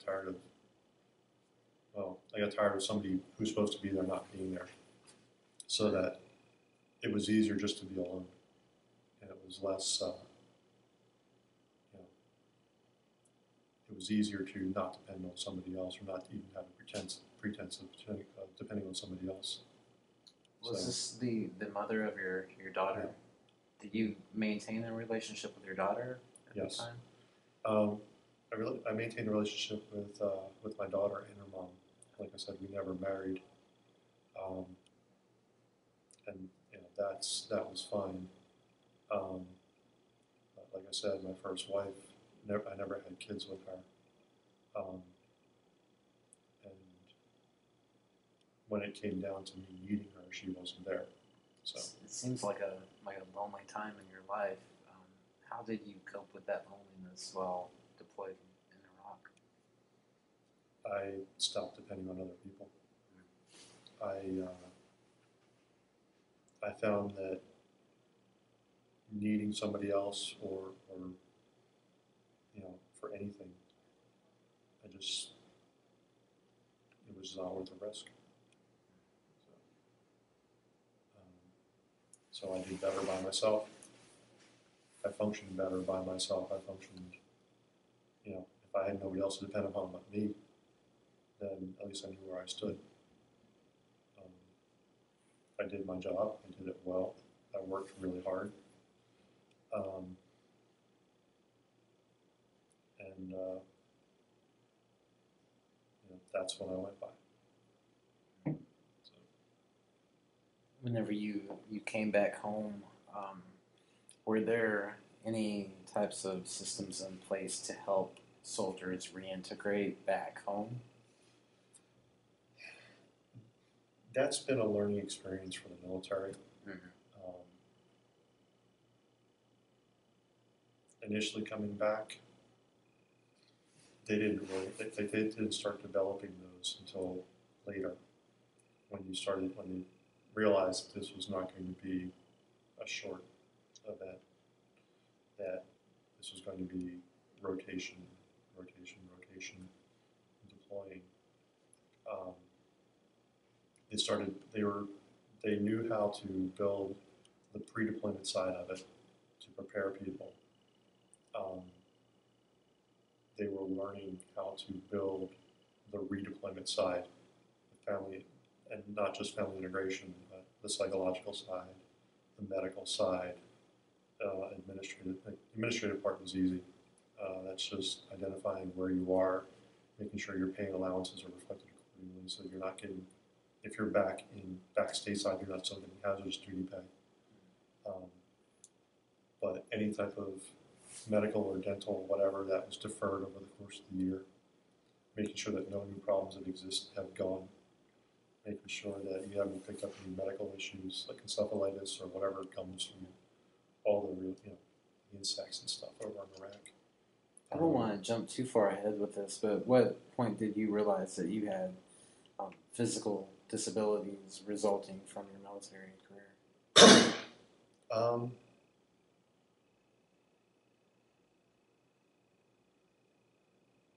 Not long. My first month back, I couldn't sleep.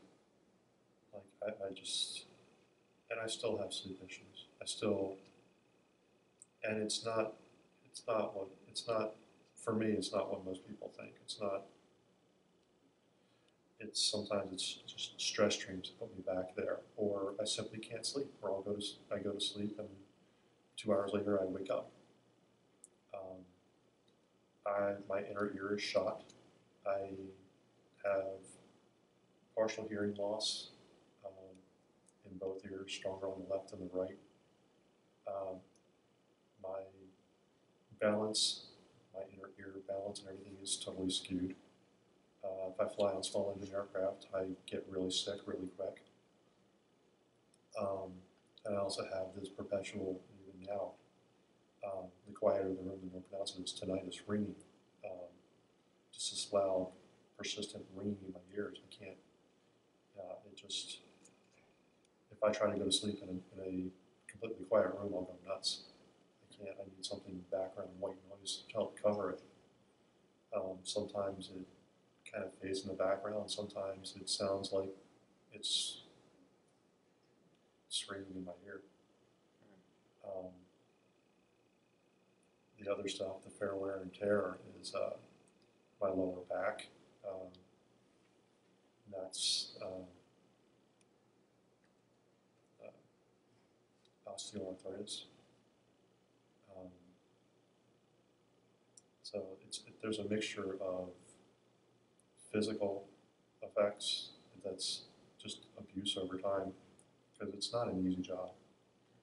And then there's some psychological as well, just adjustment disorders, and PTSD, and just stuff like that. Do you feel that those are the results of numerous and extended events over time, like a cumulative type of thing, or is there any one particular event that you can isolate it to? Not specific events. The hearing loss, the ringing in ears, all that. That was after that became apparent after my first deployment. I think it's just from being in helicopters a lot, flying, even with hearing protection. It just,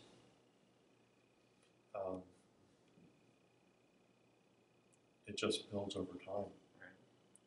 Did you have any trouble getting that documented? I know you said you were 70%, but no. But I've always been, I personally have always been very good at maintaining personal records. So I have extremely detailed copies of all of my orders from basic training back in my first enlistment back in '85 all the way through retirement. All my evaluations, all my awards, all my training, my security clearances, everything. I learned early on how to make sure that I kept all, every time that I moved from duty station to duty station, they'd give you your medical and your dental records to take with you to turn into the next duty station. I made copies. because periodically people would go through and they would purge them. They would just, they'd say that files were so far out of date they'd consider them no longer pertinent. They'd get rid of them, and then parts of your medical records would just disappear. I had problems for the longest time with migraines. And for me, I know it's, I can attest to migraine, not just a regular headache, is every time that I ever had a migraine, it involved going to the emergency room for treatment because it was that bad. I could not, it was so debilitating. It was pain scale of 10, vomiting, inability to function, everything. I had those, I only got them maybe 2 or 3 times a year. When they hit, and to include when they hit in deployed, it's bad enough when they hit when you're in a combat zone and you can't function, and it's a horrific environment. It's just, you feel like you want to die. Sorry, you mentioned some illness while you were deployed a while back in the area. A couple of times, like I said, I get migraines. Okay. So if it's that bad, one of my deployments, the guy I was rooming with one of the flight docs, one of the flight doctors, flight surgeons. And I had a migraine. I woke up with a migraine, and he went out, got a shot of Demerol or something, brought it back to the room, and just that was the only thing that that's the only thing that helps. Is I gotta be drugged and put to sleep so that I can get past the migraine. Thankfully, one of the things about migraines is for some people, they disappear as you get older. They become less and less frequent. And I haven't had one in a long time, and I'm extremely happy that those stopped because,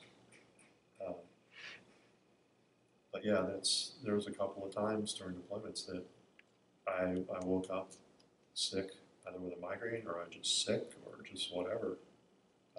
It happens every once in a while. And feel free to pass on this particular question, but I know that you mentioned that your wife had some drug and alcohol dependency. Did you drink while you were in the military? Was drinking ever a problem for you? It was never a problem. While I was stationed in Korea, it was a pastime. It was a pastime for a lot of people. Right. But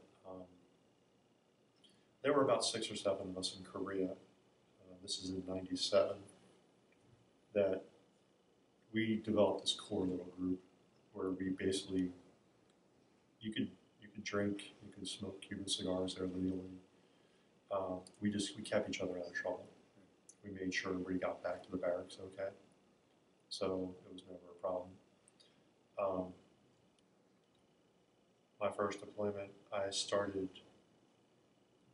You got people who would be pen pals, so I started writing back and forth with people, and they used to ask, "Well, what can I send you?" It's I like to read. I like books.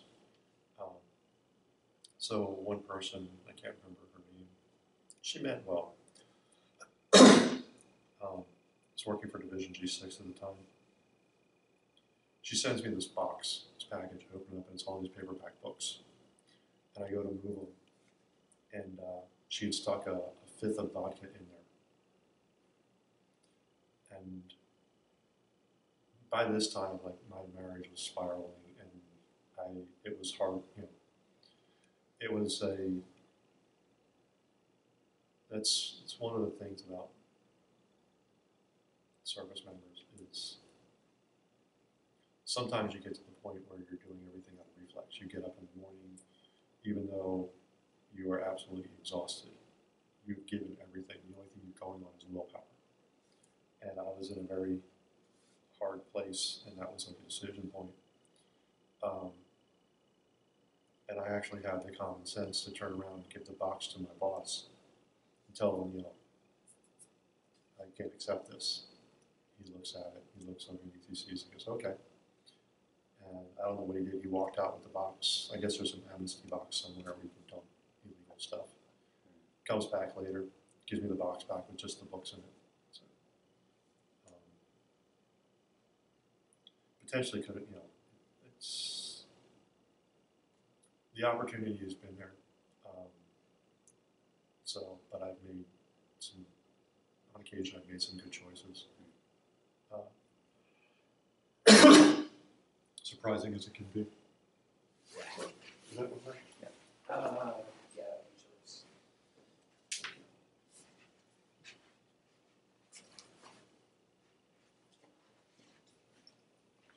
So, talk about, I guess you're preparing for your second deployment. At what point did you realize that you would be redeployed?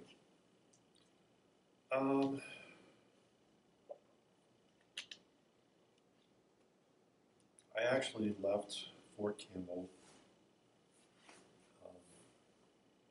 went to the Officer Advanced Course, Signal Officer Advanced Course, and then my follow-on duty station was 25th Combat Aviation Brigade out of Wheeler Army Airfield, Hawaii. And I was going there, specifically, it was actually slated to be the Brigade S6 at the time. And our job was to, again, as they were learning, they were changing the structure of the military and the telecommunications. So my last job at Campbell was to help them with the transformation effort, because they were changing the structure of how the brigades fought, to include the telecommunications side. The 25th Infantry Division and the 25th Combat Aviation Brigade were about to go through that transformation. So when I got there, my job was to help them with the transition for that. And they were already ramping up for the next, I mean, they were doing all this and getting ready to deploy. Well, they had an NTC, National Training Center rotation out of Fort Irwin, and then they were also ramping up to deploy after that. They were doing the NTC rotation as a test, as a battlefield test, proof of concept. And then getting ready to go to Iraq again. Their job was they were going to Cobb Spiker, which is outside of Tikrit, north of Baghdad. So right before the deployment, they brought in a major to take over the Brigade S6 job. And then I got shifted down to one of the battalions to be Battalion S6. So I deployed with the 2nd and 25th Combat Aviation Brigade. So, and where we were located, actually, the second deployment, from a physical or combat standpoint, was not as hard, not as unsure. We were on the far side of Spiker, away from Tikrit. And Spiker is a big airfield, or was a big airfield. The only thing outside the wire for us was open desert, which nobody wants to approach from that direction, because then you've got Kiowa attack ships coming up over the wire, and they love open ground. It makes it very easy for them. So most of what happened there is came from Tikrit, and they fired on the near side. So we never saw any real activity on our side, with the exception of, as mentioned before, our people, some of our people in in our unit were in charge of doing ground patrols outside the wire, and that's where somebody had snuck in and buried an anti-tank mine and took out one of the Humvees.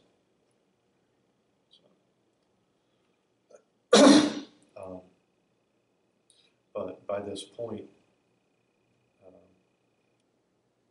the deployments had become a revolving door event, where you were either in pre-deployment, you were deployed, or you just got back from redeployment, and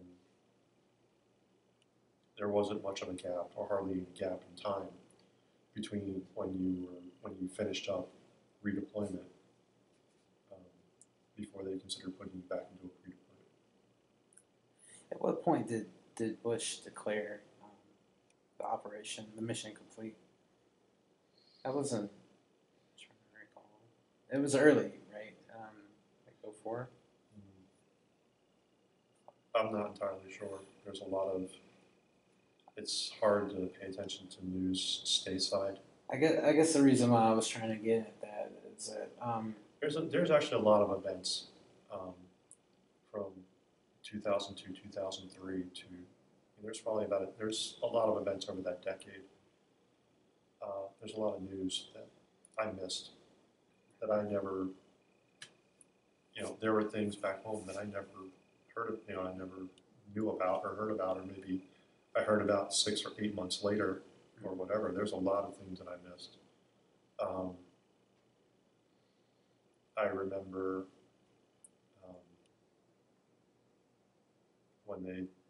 I remember how everybody, like the response when they finally did capture Saddam Hussein hiding in a hole in the middle of nowhere. The Iraqis went bat-crap crazy, were firing AKs up in the air and stuff like that. So I remember when his sons, Uday and Qusay, were killed up in Mosul. And what they hit them with, and what they had to do, like the pictures of the bodies afterwards, how they had to kind of sort of put them back together so that they had proof of death.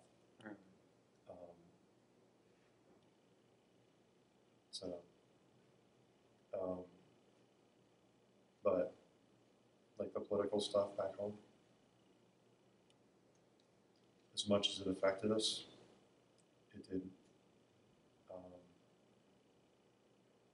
Calling an end to an operation or something, calling the end to something, didn't change us, didn't change how things were day to day. Repealing Don't Ask, Don't Tell. Honestly, we didn't know, we didn't care. The person fighting next to you, the person who is, whether they're standing a guard post next to you, in a foxhole, in a vehicle, on the other side of a phone, other side of a satellite link, or somewhere, that other stuff really wasn't relevant. All of that stuff, it's like it didn't make a difference. All that mattered was that the person did their job and was there. It didn't matter your ethnic background, didn't matter your religion, didn't matter your orientation, didn't matter, none of that mattered. So. Well, I did kind of want to talk about women in the military and their increasingly important roles. Do you have any thoughts on that?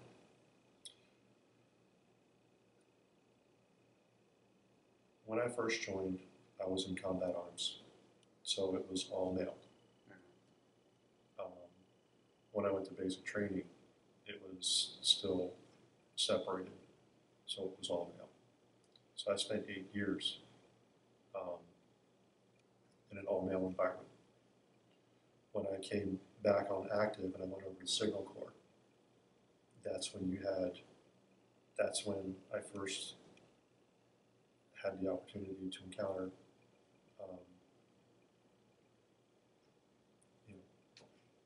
integrated units. When I became a sergeant and I had a team, a new soldier came to me. She had just arrived. She showed up with her entire leg from ankle to her hip was in a leg cast. And limited mobility, all that other stuff. She had messed her leg up on the last jump school. Left Fort Benning, came to Campbell. I think I was only there for maybe a year, or a little less than a year before I departed. And in that time, she rehabbed her leg. She got better. She got through air assault school. And before I left, she was pissed off that she missed maxing the PT test by 1 point. So,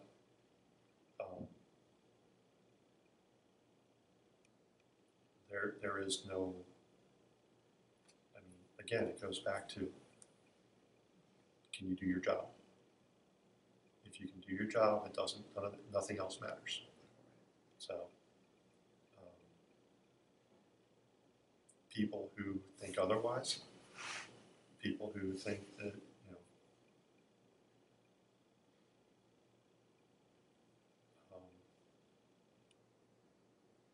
people who think somebody isn't good enough or isn't equal because of any reason, they're not thinking as a member of a team.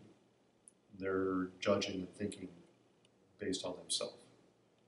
And in some ways, they're being selfish. They're being self-centered, I guess is a more appropriate term. And that's not how the military, that's not how we function. There isn't any room. I mean, there are people out there. I'm not going to lie about that. There are people who are biased. There are people who haven't overcome those issues. There are people who are incompetent. There are people who only got to where they are because they kiss ass. The military would be stronger without them.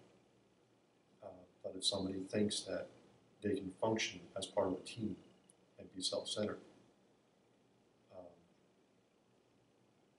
it doesn't work. So.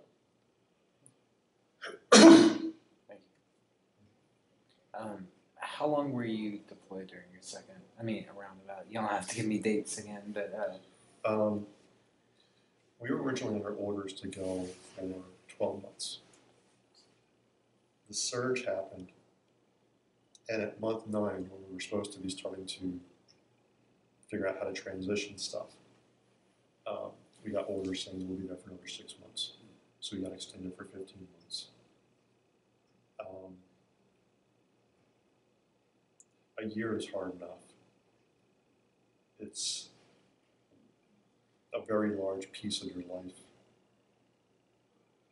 And to have that extended,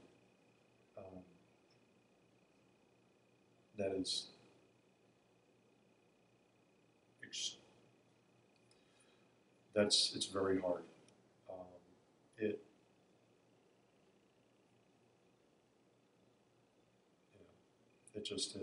pushed me to an edge. And I really just, it's being deployed hard enough as it is. When you get pushed to your brink, it's just, I guess somehow somebody turned me back around, somebody got my brain back in straight. I think it was probably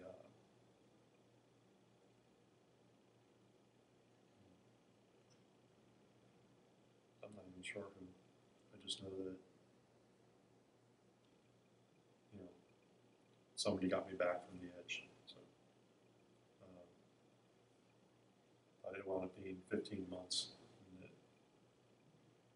And even though comparatively it wasn't anywhere near as bad as the other deployments, the 15-month thing was just a very big hurdle. It's a long time out of your life. Did you have any significant friendships from any of your deployments? Or, I do, but I also, I'll be honest, people rotate through your life in the military so much that it's hard to really build lasting relationships, or it's hard for me to build lasting relationships.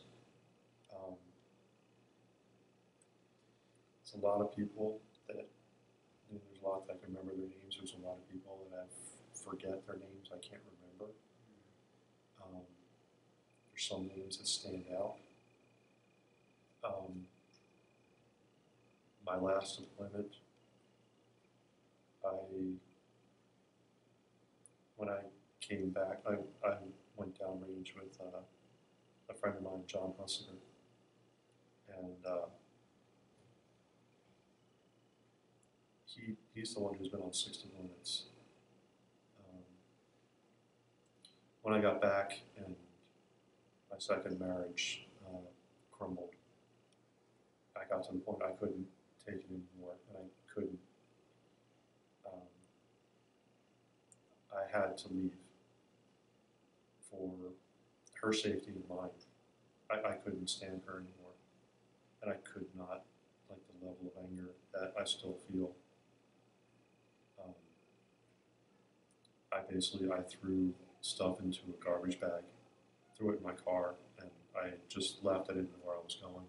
this was after your third deployment? Yes. When did you meet your second wife? Sometime before my second deployment. So you were married during your second deployment as well? Yes. And it started fracturing then too. But when I got back from my third deployment, it just went south altogether, and I just couldn't stay. So at one, I just drove to a parking lot somewhere, and I called John, and he said, he had a spare bedroom in his place. Come by, and I had a safe place to go to. So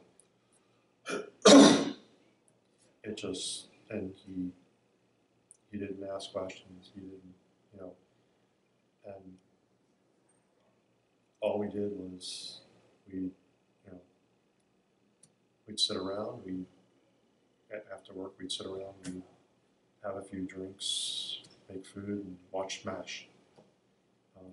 He loved the show, so. But if he wasn't there, I don't know how I would have survived the redeployment. So, my wife at the time and I did try marriage counseling. She refused to believe that, she was absolutely sure that I left her for another woman. And even when I put John on speakerphone and asked him to relate what we did every night in front of the marriage counselor, she still didn't believe it. So my mental health was not going to improve in that relationship. I wasn't going to get better. I wasn't going to make any improvement. So again, I filed for divorce. But John helped me out a lot at a time when I really, really, really needed it. And there are times we had some talks that he kind of needed help too. So he's married now. He adopted 2 kids, and they just had a third. So, and he was the best man at my wedding. So, You're on your third marriage now? yes. When did you get married? We just got married in January. Oh, well, congratulations. Thank you. Yeah. So, hopefully being retired from the military allows that relationship to grow let me put it like this: is I am, and there are times it's not easy. There are times I am actively doing this extremely different from any time before. If something comes up, I don't let it go because that was a large part of the problem. Is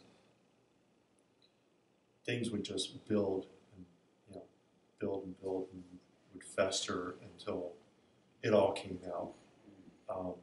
And I don't want to. I'm also I do a lot with the VA as far as I'm in individual therapy, I'm in group therapy, and even though there's no cost for it, my wife and I are in couples therapy because one of the big challenges we identified is going to be communications. How I communicate is not how a normal person communicates. So, counselor loves us because usually when people go to her, it's already a bad situation. So we're kind of like a vacation from that. Preemptive. Yes. So I'm very strongly approaching this differently than anything else. So, and it's a very deliberate move. So, but again, as a veteran, and with all the stuff that from my history, there's things that I still have to deal with, and there's a lot of I don't want to say insanity, but there's a lot of things in my life that are just surreal. That as a retiree, I get TRICARE. TRICARE is great. If I need my shots, inoculations, something for a cold, whatever, physical side, they're great. I still don't think anybody beats the VA for behavioral health issues. Like that's what they do. They deal with vets. So, and there's a vet center right here in Warwick. That's actually a little further down the road. I drive by here going to there. So I had an appointment with my individual yesterday. We've got a marriage counseling appointment tonight, and group is tomorrow. So A busy post-military life. what's that? It's a busy life, it seems.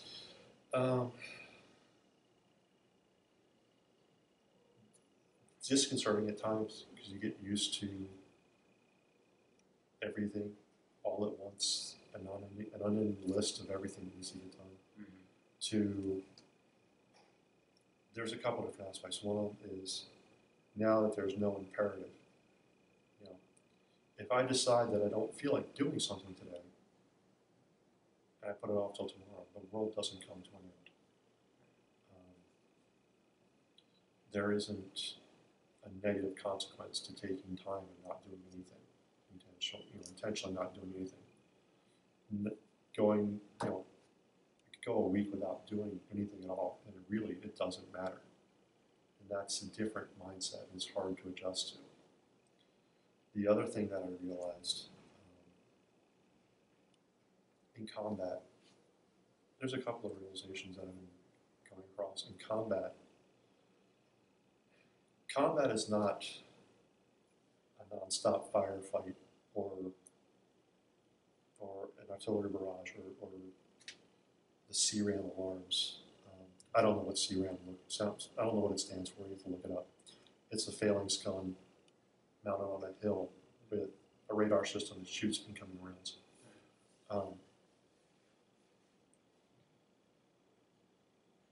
It's not that nonstop. Combat are long periods of absolute boredom with nothing to distract you. interspersed with brief periods of intensity. And you spend a lot of that time, a lot of the quiet time, you spend tense and waiting for the other shoe to drop. You're waiting for the shit to hit the fan. So that when, again, it's conditioning, when you come back here, and especially post-military, you have that period of lull. And even though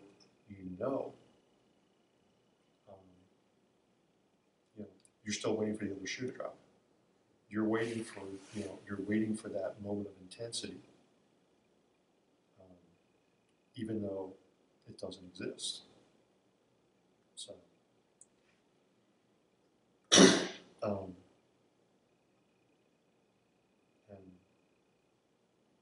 it's an argument between the emotional side of your brain and the logical side. The logical side can see things as they are, and they make sense. It makes sense that it's quiet now and nothing's going to happen. The emotional side of your brain doesn't hold on to that.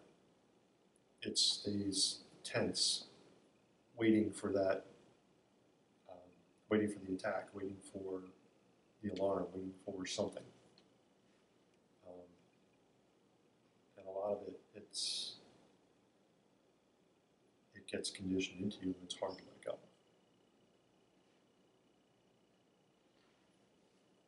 I do want to kind of transition toward your roles as a mentor in the Veterans Treatment Court.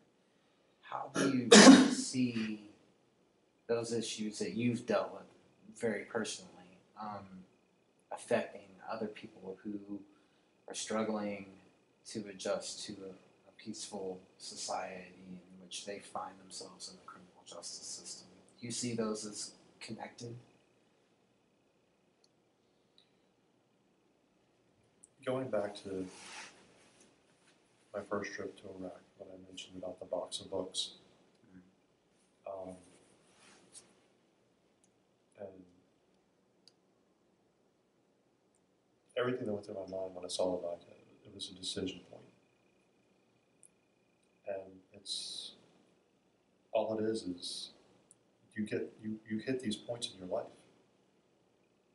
and you have a choice. You can either turn left or you turn right. And especially in the military, with everything that happens, you hit these points. At that point, I decided to turn left. Other people, the folks who are in the system, they were put in impossible situations, and they just decided to turn right.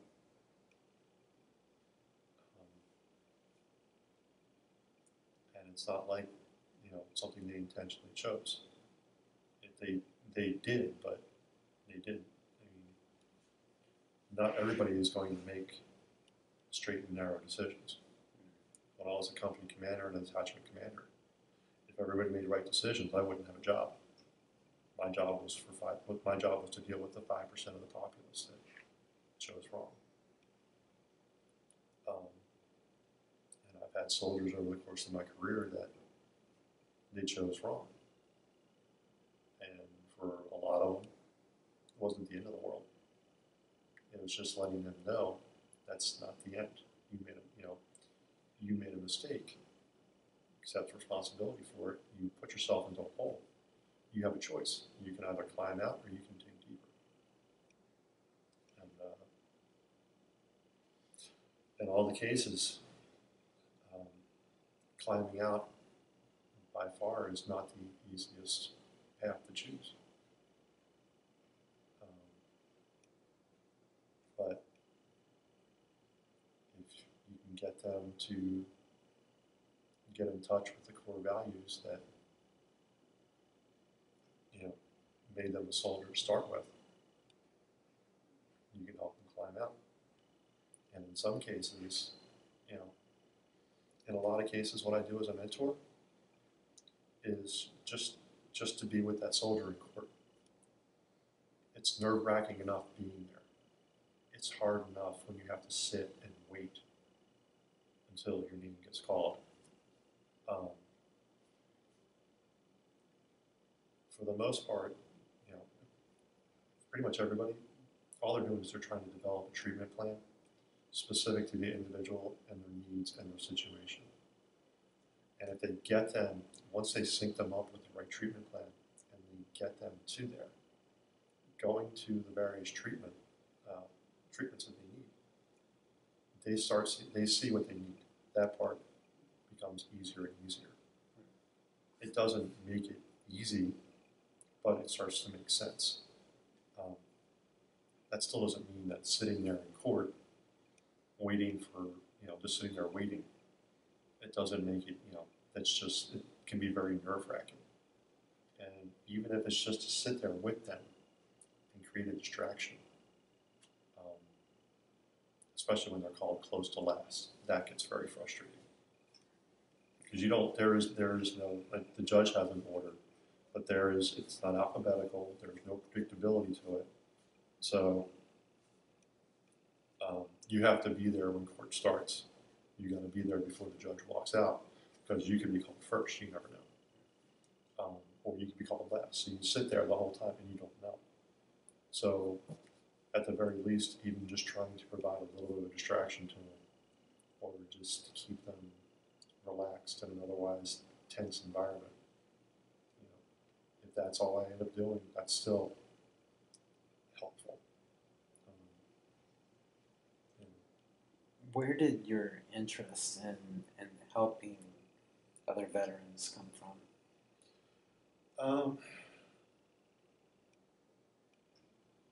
When I retired, at one point I almost got a job, and all I felt was extreme anxiety, and I never actually started. And it was supposed to be a simple little part-time job, and the idea of falling back into a schedule or routine dictated by somebody else, and it just, for no benefit. It's not like I was looking for money or anything. But what I started doing when I retired and settled up here,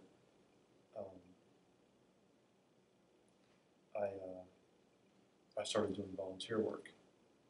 And for a couple of years, I went to the West Warwick Animal Shelter, and I spent 2 years cleaning cat boxes there because that's what they needed.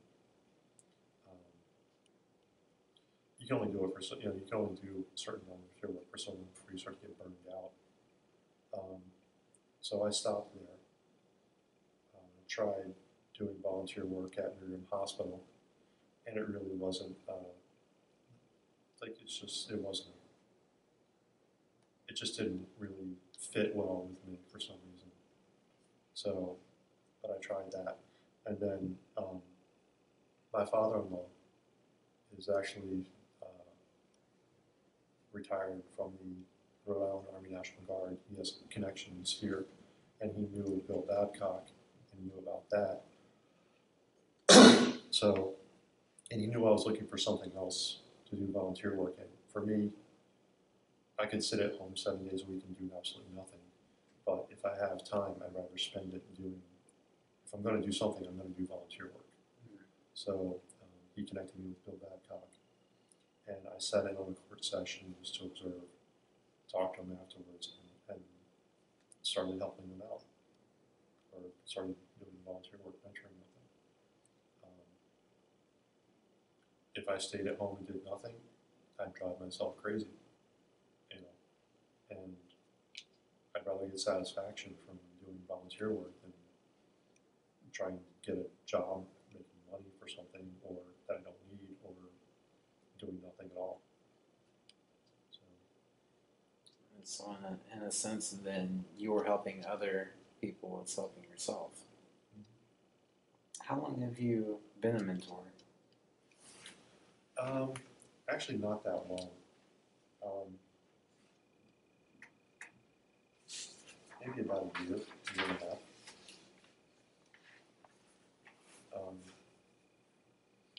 And there's part of the challenge is the vets who are in the court. It's not mandated. They don't have to have a mentor, and most of them don't. Those that do, they try to line up with the person, with the mentor's experience, background. Like, I'll get lined up with folks from the Army because I'm Army. I understand that. The Navy folks get lined up with the folks from the Navy, so on and so forth. They also try to do the closer to the age, so that the Vietnam vets, they try to link them up with the other, with the Vietnam vet mentors and everything. So it's easier to relate. So I only had about 4 people that I've mentored so far, and 2 of them,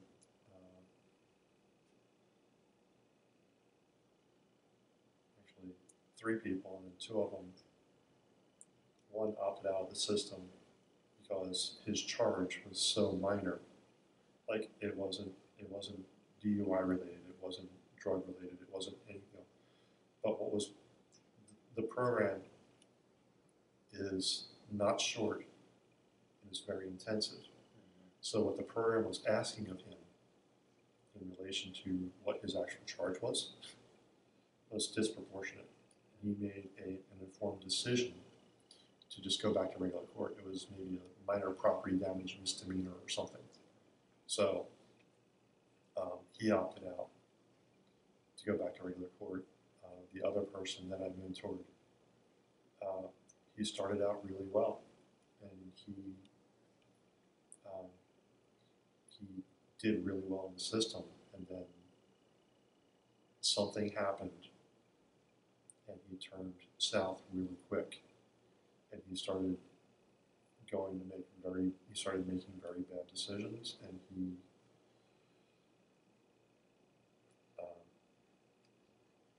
went down, he made decisions, he turned right and made decisions, and he made his own choices until he decided that he would rather go back to the regular court system and try to face things there and not do the treatment. And one of the realizations is you can't treat somebody until they want to be treated. And you can't make the decisions for them.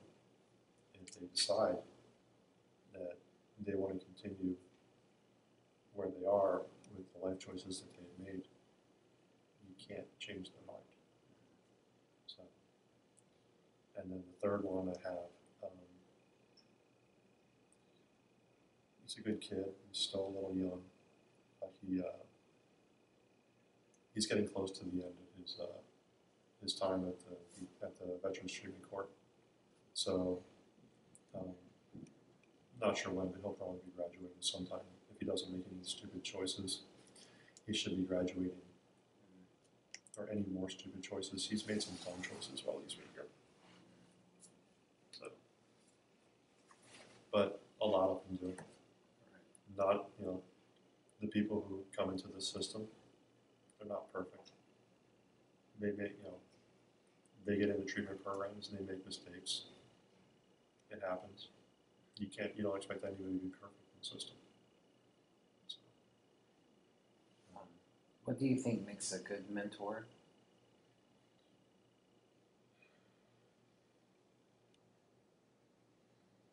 Honestly, I'm not even sure. If you were to ask me what a mentor does, I really don't even think I can give you an answer for that one either. I know that the Veterans Treatment Court program, in varying degrees, is all over the U.S. I know that they've looked at the mentor program, and I don't know how well established it is elsewhere. I know we're not the only state to do it. But if you were to ask, like, the left and right limits, what we're supposed to do, clearly defined responsibilities. What are we, what are our jobs in mentoring? There really isn't any, there isn't any answer about what we do, much less what makes us good and what makes us not good. On the other end of that, do you think that there is a criteria that you look for in a mentee that leads to success for them? Or do you think that there are certain characteristics that lead to success in the program? I mean, Well, the one thing that leads to success in the program, and this is regardless of if they're a mentee or if they're in court, is they need to stick with the treatment. They need to actually participate.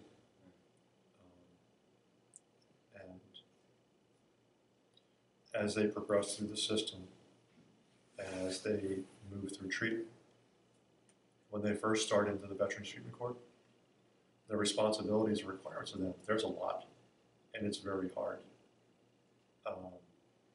There are breathalyzer, urinalysis, there's treatment plans, there's required appointments, there's medical, but as they get into the routine and they progress, it becomes easier. It becomes more routine. They start, as the person proves that they're adhering to the program, the court starts backing off on requirements for, say, urinalysis and stuff. But they need to, there are people, and I'm sure there's some people who actually got away with it, there are people who their lawyer told them that this is where they need to be to minimize the impact, and they figure they can fake it. But you can't fake it for a year. And I don't think I've ever seen anybody in the program for less than a year who graduated. So you come to a point. You either realize that it's important and what the purpose is and they participate, or they just go back to the way things were. So for them to succeed, they need to participate. They need to be a part of the program and accept the help that the VA and these different agencies are trying to give them.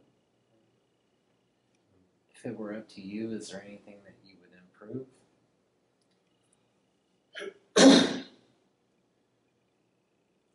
From a mentor standpoint, From what you've seen? since I haven't observed, like I know the people who, like the judge who sits on it regularly, and Bill and the other folks, they've seen how it's done in other states. They know the different things, and honestly, I can't say that. Like I don't have the level of experience that they have to say that, oh well, this can be improved or this can be. Right. No, I mean, I don't really. I haven't been familiar with the system for as long as they have, so. Fair enough. And it's really not. That's not where I want to arm shark back in. Right. No, I get it. Well, I mean, kind of in the same vein, if any of these questions, you're not really just sure about because you haven't done it more than a year and a half, it's fine. Yeah. Do you think that there are connections between trauma and incarceration? Honestly, yes. I've known soldiers who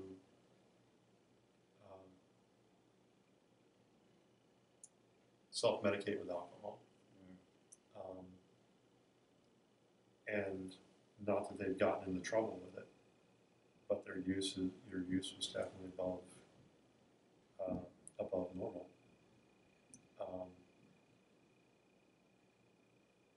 That was their coping mechanism.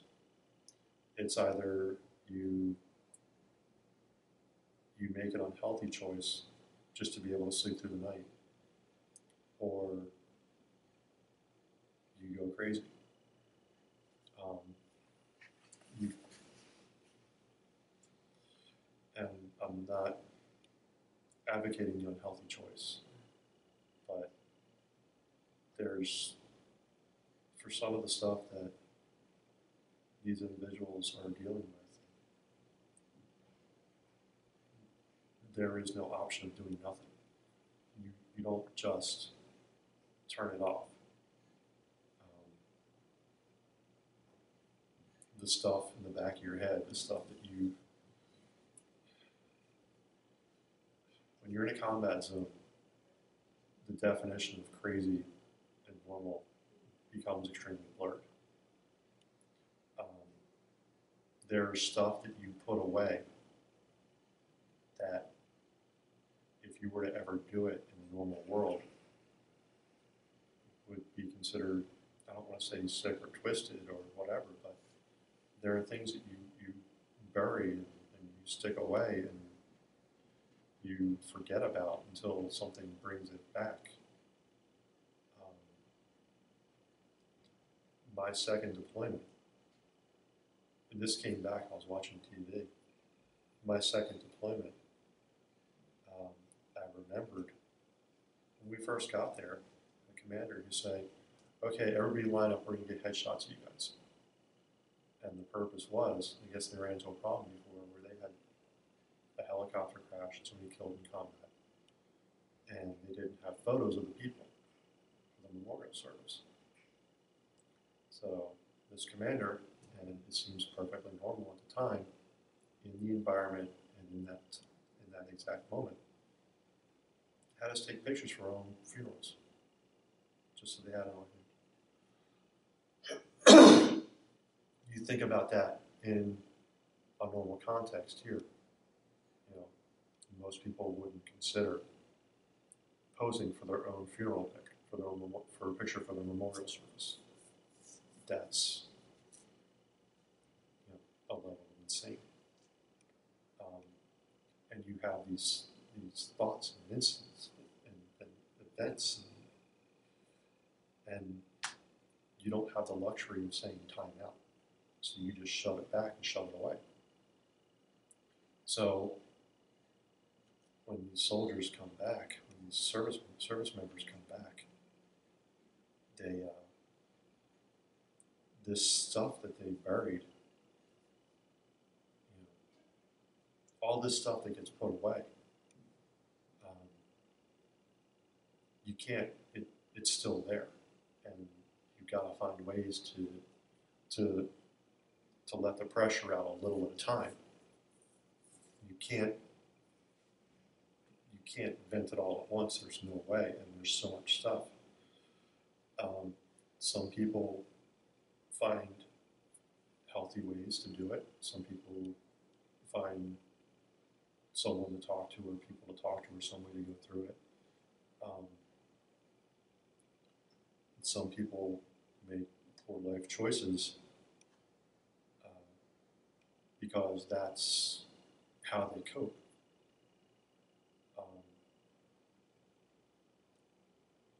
That's just, and again, they're not good choices, but given the alternative of doing nothing, you know, it doesn't, you can't do nothing. You can't sit there with this stuff in your head. You got to find some way to deal with it.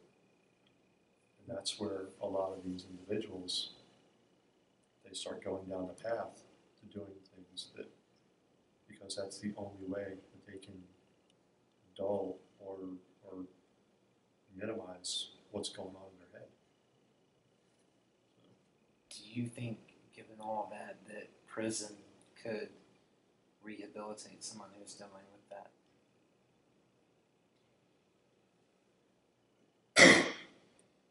Prison, no. But here's the flip side. Is, these individuals make choices. And they're still accountable for their choices.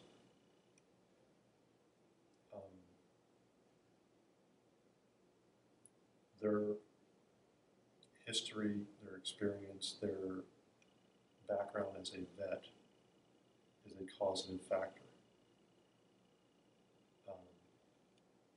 and should be taken into account. If you want to, if somebody wants to be, if somebody wants to be rehabilitated, then they need to have treatment for those root causes.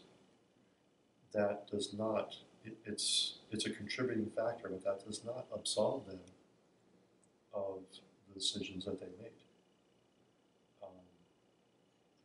They need to still be accountable for the choices that they've made. For every vet that's in court right now, there are countless others who somehow may not be making great choices, but somehow manage to do so without breaking the law.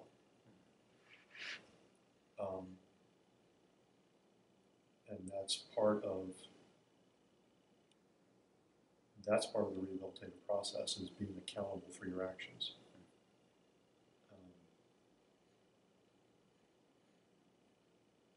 So if somebody, just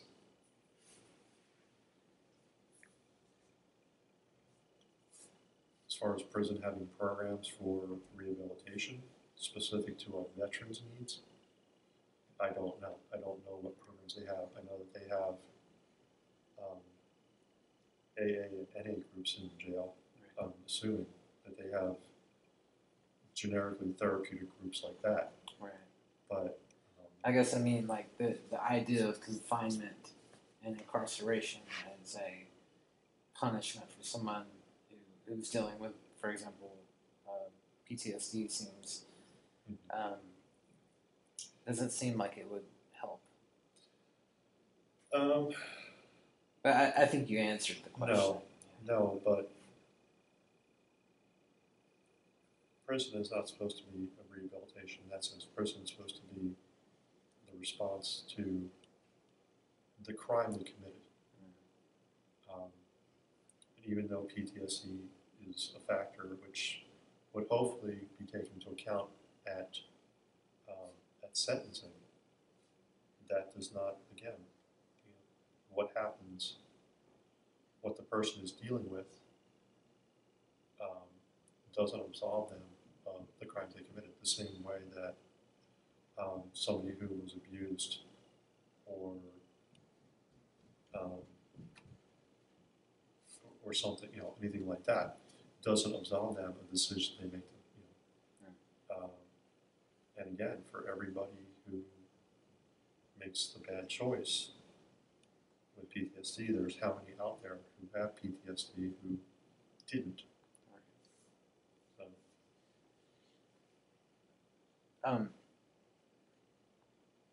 Do you think that the American public could do something better to either encourage systems in place to prevent some of these pitfalls of trauma, like getting into these lives of crime? Do you think that something more could be done? And if so, what do you think that could be?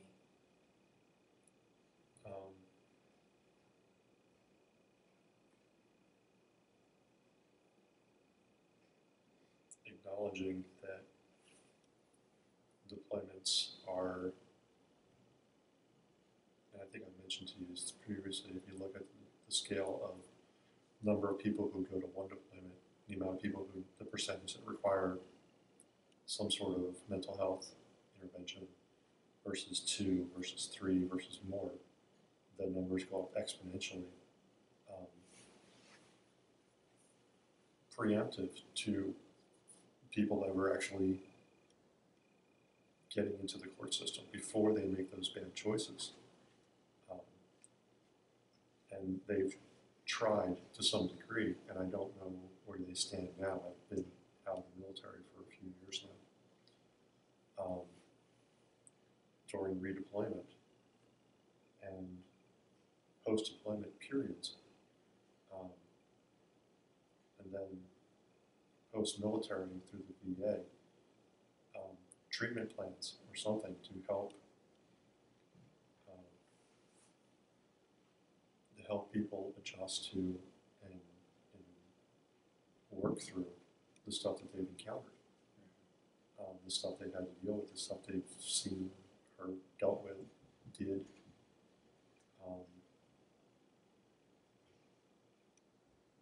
But again, that also means that the individuals need to be willing to accept help. So it's a very challenging situation. I mean, there is no, if it was something that easy. Unfortunately, one of the challenges that's occurred, like I said, in my opinion, I think the VA is best suited for helping veterans, especially with behavioral health, mental health issues. The military surged during the Iraq and Afghanistan war, increased in numbers, and then once they started winding down, scaled back. Now you have all these veterans that were released from the military who've done one or more deployments and sent back out in the public to go their merry way. The VA never surged. The VA was never sourced to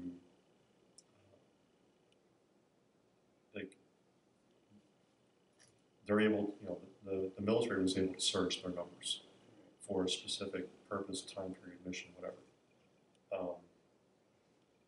Concurrently, the VA was never afforded the opportunity to surge, to handle all the veterans coming out into the system, to take them into the system and process them. So, unless somebody actually actively sought help, something triggered them, that they came into the VA and they tried to seek the help they needed. It was very hard to get, an individual, again, would need to desire help. You expressed earlier kind of a pushback against the welcome home veterans, and I presume that extends to support the troops more broadly, or thanking veterans for their service. What do you think that people could do that would be more effective to helping veterans come home? I'm not sure, and I know that that perspective is wholly me, and that's based on, and in both cases, neither of my wives extended any kind of real support when I was deployed. I was just left alone.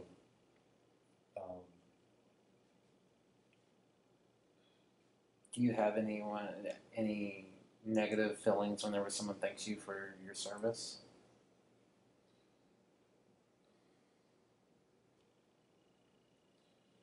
It doesn't feel well, and I don't know why. I know why the welcome home signs, why they bother me. The support our troops thing. Unfortunately, that became like a mantra and almost a lip service. When I came back from my third deployment, my wife's car, she had the little support our troops yellow thing on the back. I inherited the car from her. She didn't want it in divorce because it had payments associated with it. So I got the car. And there's a yellow sticker on the yellow magnet on the back that says support our troops, which I found comical because she didn't. So I took that and I wrote my ex-wife doesn't on it and then stuck that on my car. It's really more powerful Yeah. for people to see that. Yeah. So I don't know what to recommend, only because my viewpoint's skewed, and that's wholly me. I don't think it's only you, though. I've talked to other people. But my viewpoint is based on my experiences. That's not anything that the public has done. That's not anything people who really are happy that we're home, people that really do support the troops, people who do this. I mean, I'm grateful. I'm not comfortable with it, and I know where some of my problems come with, and they are my problems. That's not anything anybody else's. You know. So, I've heard other veterans tell me the same thing in a similar vein, based on their own personal experiences of it. It makes them feel uncomfortable as well. So I just want to say that you're not alone in that sense. If you had advice to give someone who's recently coming home from war, maybe even for the first time, what would that be?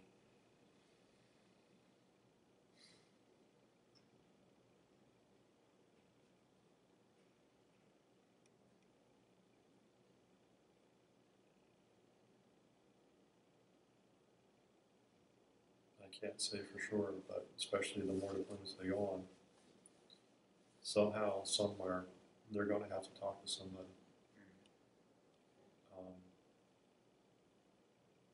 And for the longest time, there was a stigma of regarding. They use the term mental illness. This one I do have an argument about. They use the term mental illness. And if you ever look at a sick slip for the military, when you go to report to the medic for something, you have the first two boxes on there are injury or illness. If you are injured, it means that you were trying to do something you got hurt in the process of. If you have an illness, it means that you succumbed to something. And whether or not anybody actually realizes it or not, in the military, an illness can be considered a sign of weakness. It's also not really appropriate as far as applying to seeking help. What the veterans have, I disagree. It's not an illness. It's not a mental illness. It's a mental injury. Okay? They didn't ask for, the environment that they endured. In as much as they volunteered, they put themselves where other people wouldn't. But to classify it as an illness, I think is it's not accurate. It's a misrepresentation. What they have is an injury, and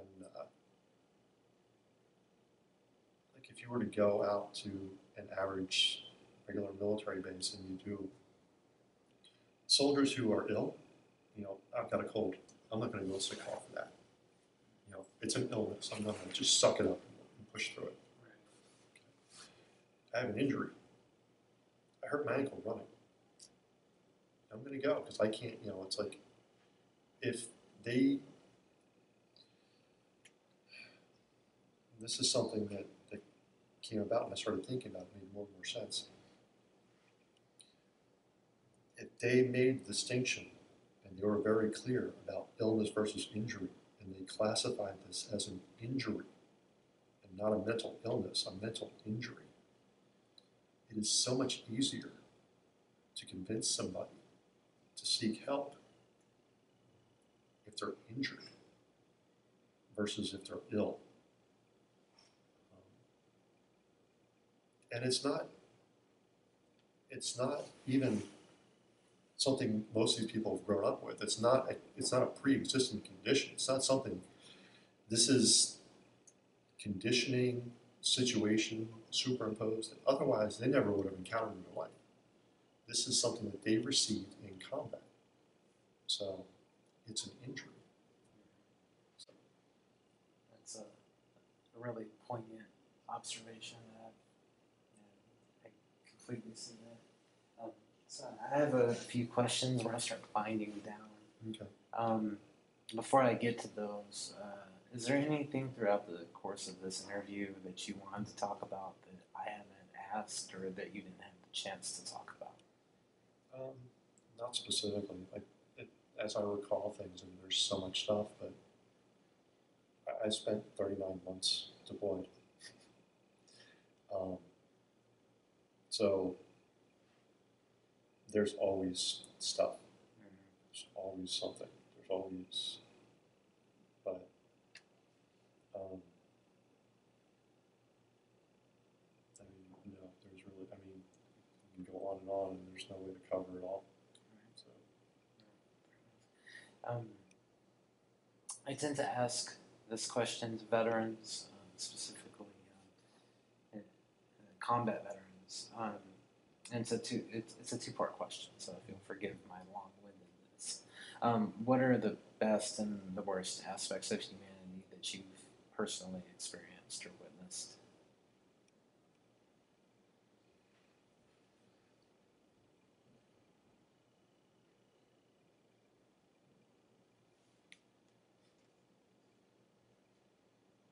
You can sum them both back up to 9/11. What the people did, the damage they caused for no purpose other than, most people think that a terrorist attack will end the world. Most people think that if a rogue nation has a nuclear bomb, or somebody sneaks on American soil, it'll end the world. From a strategic perspective, it doesn't. What it takes to actually destroy this country is not. That's not possible. Flying planes into a building doesn't. You can't destroy the country that way. There is no tactical or strategic purpose to it other than mindless slaughter. The absolute disregard there's no other purpose. There's no purpose to it whatsoever. Yes, it was a horrific act. But if someone thinks that this country would just fold up like a house of cards because of that,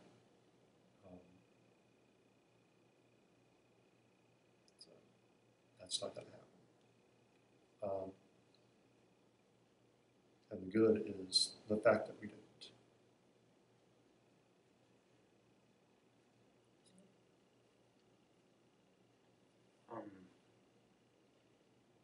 How do you memorialize? How do you remember, or how do you commemorate lives lost?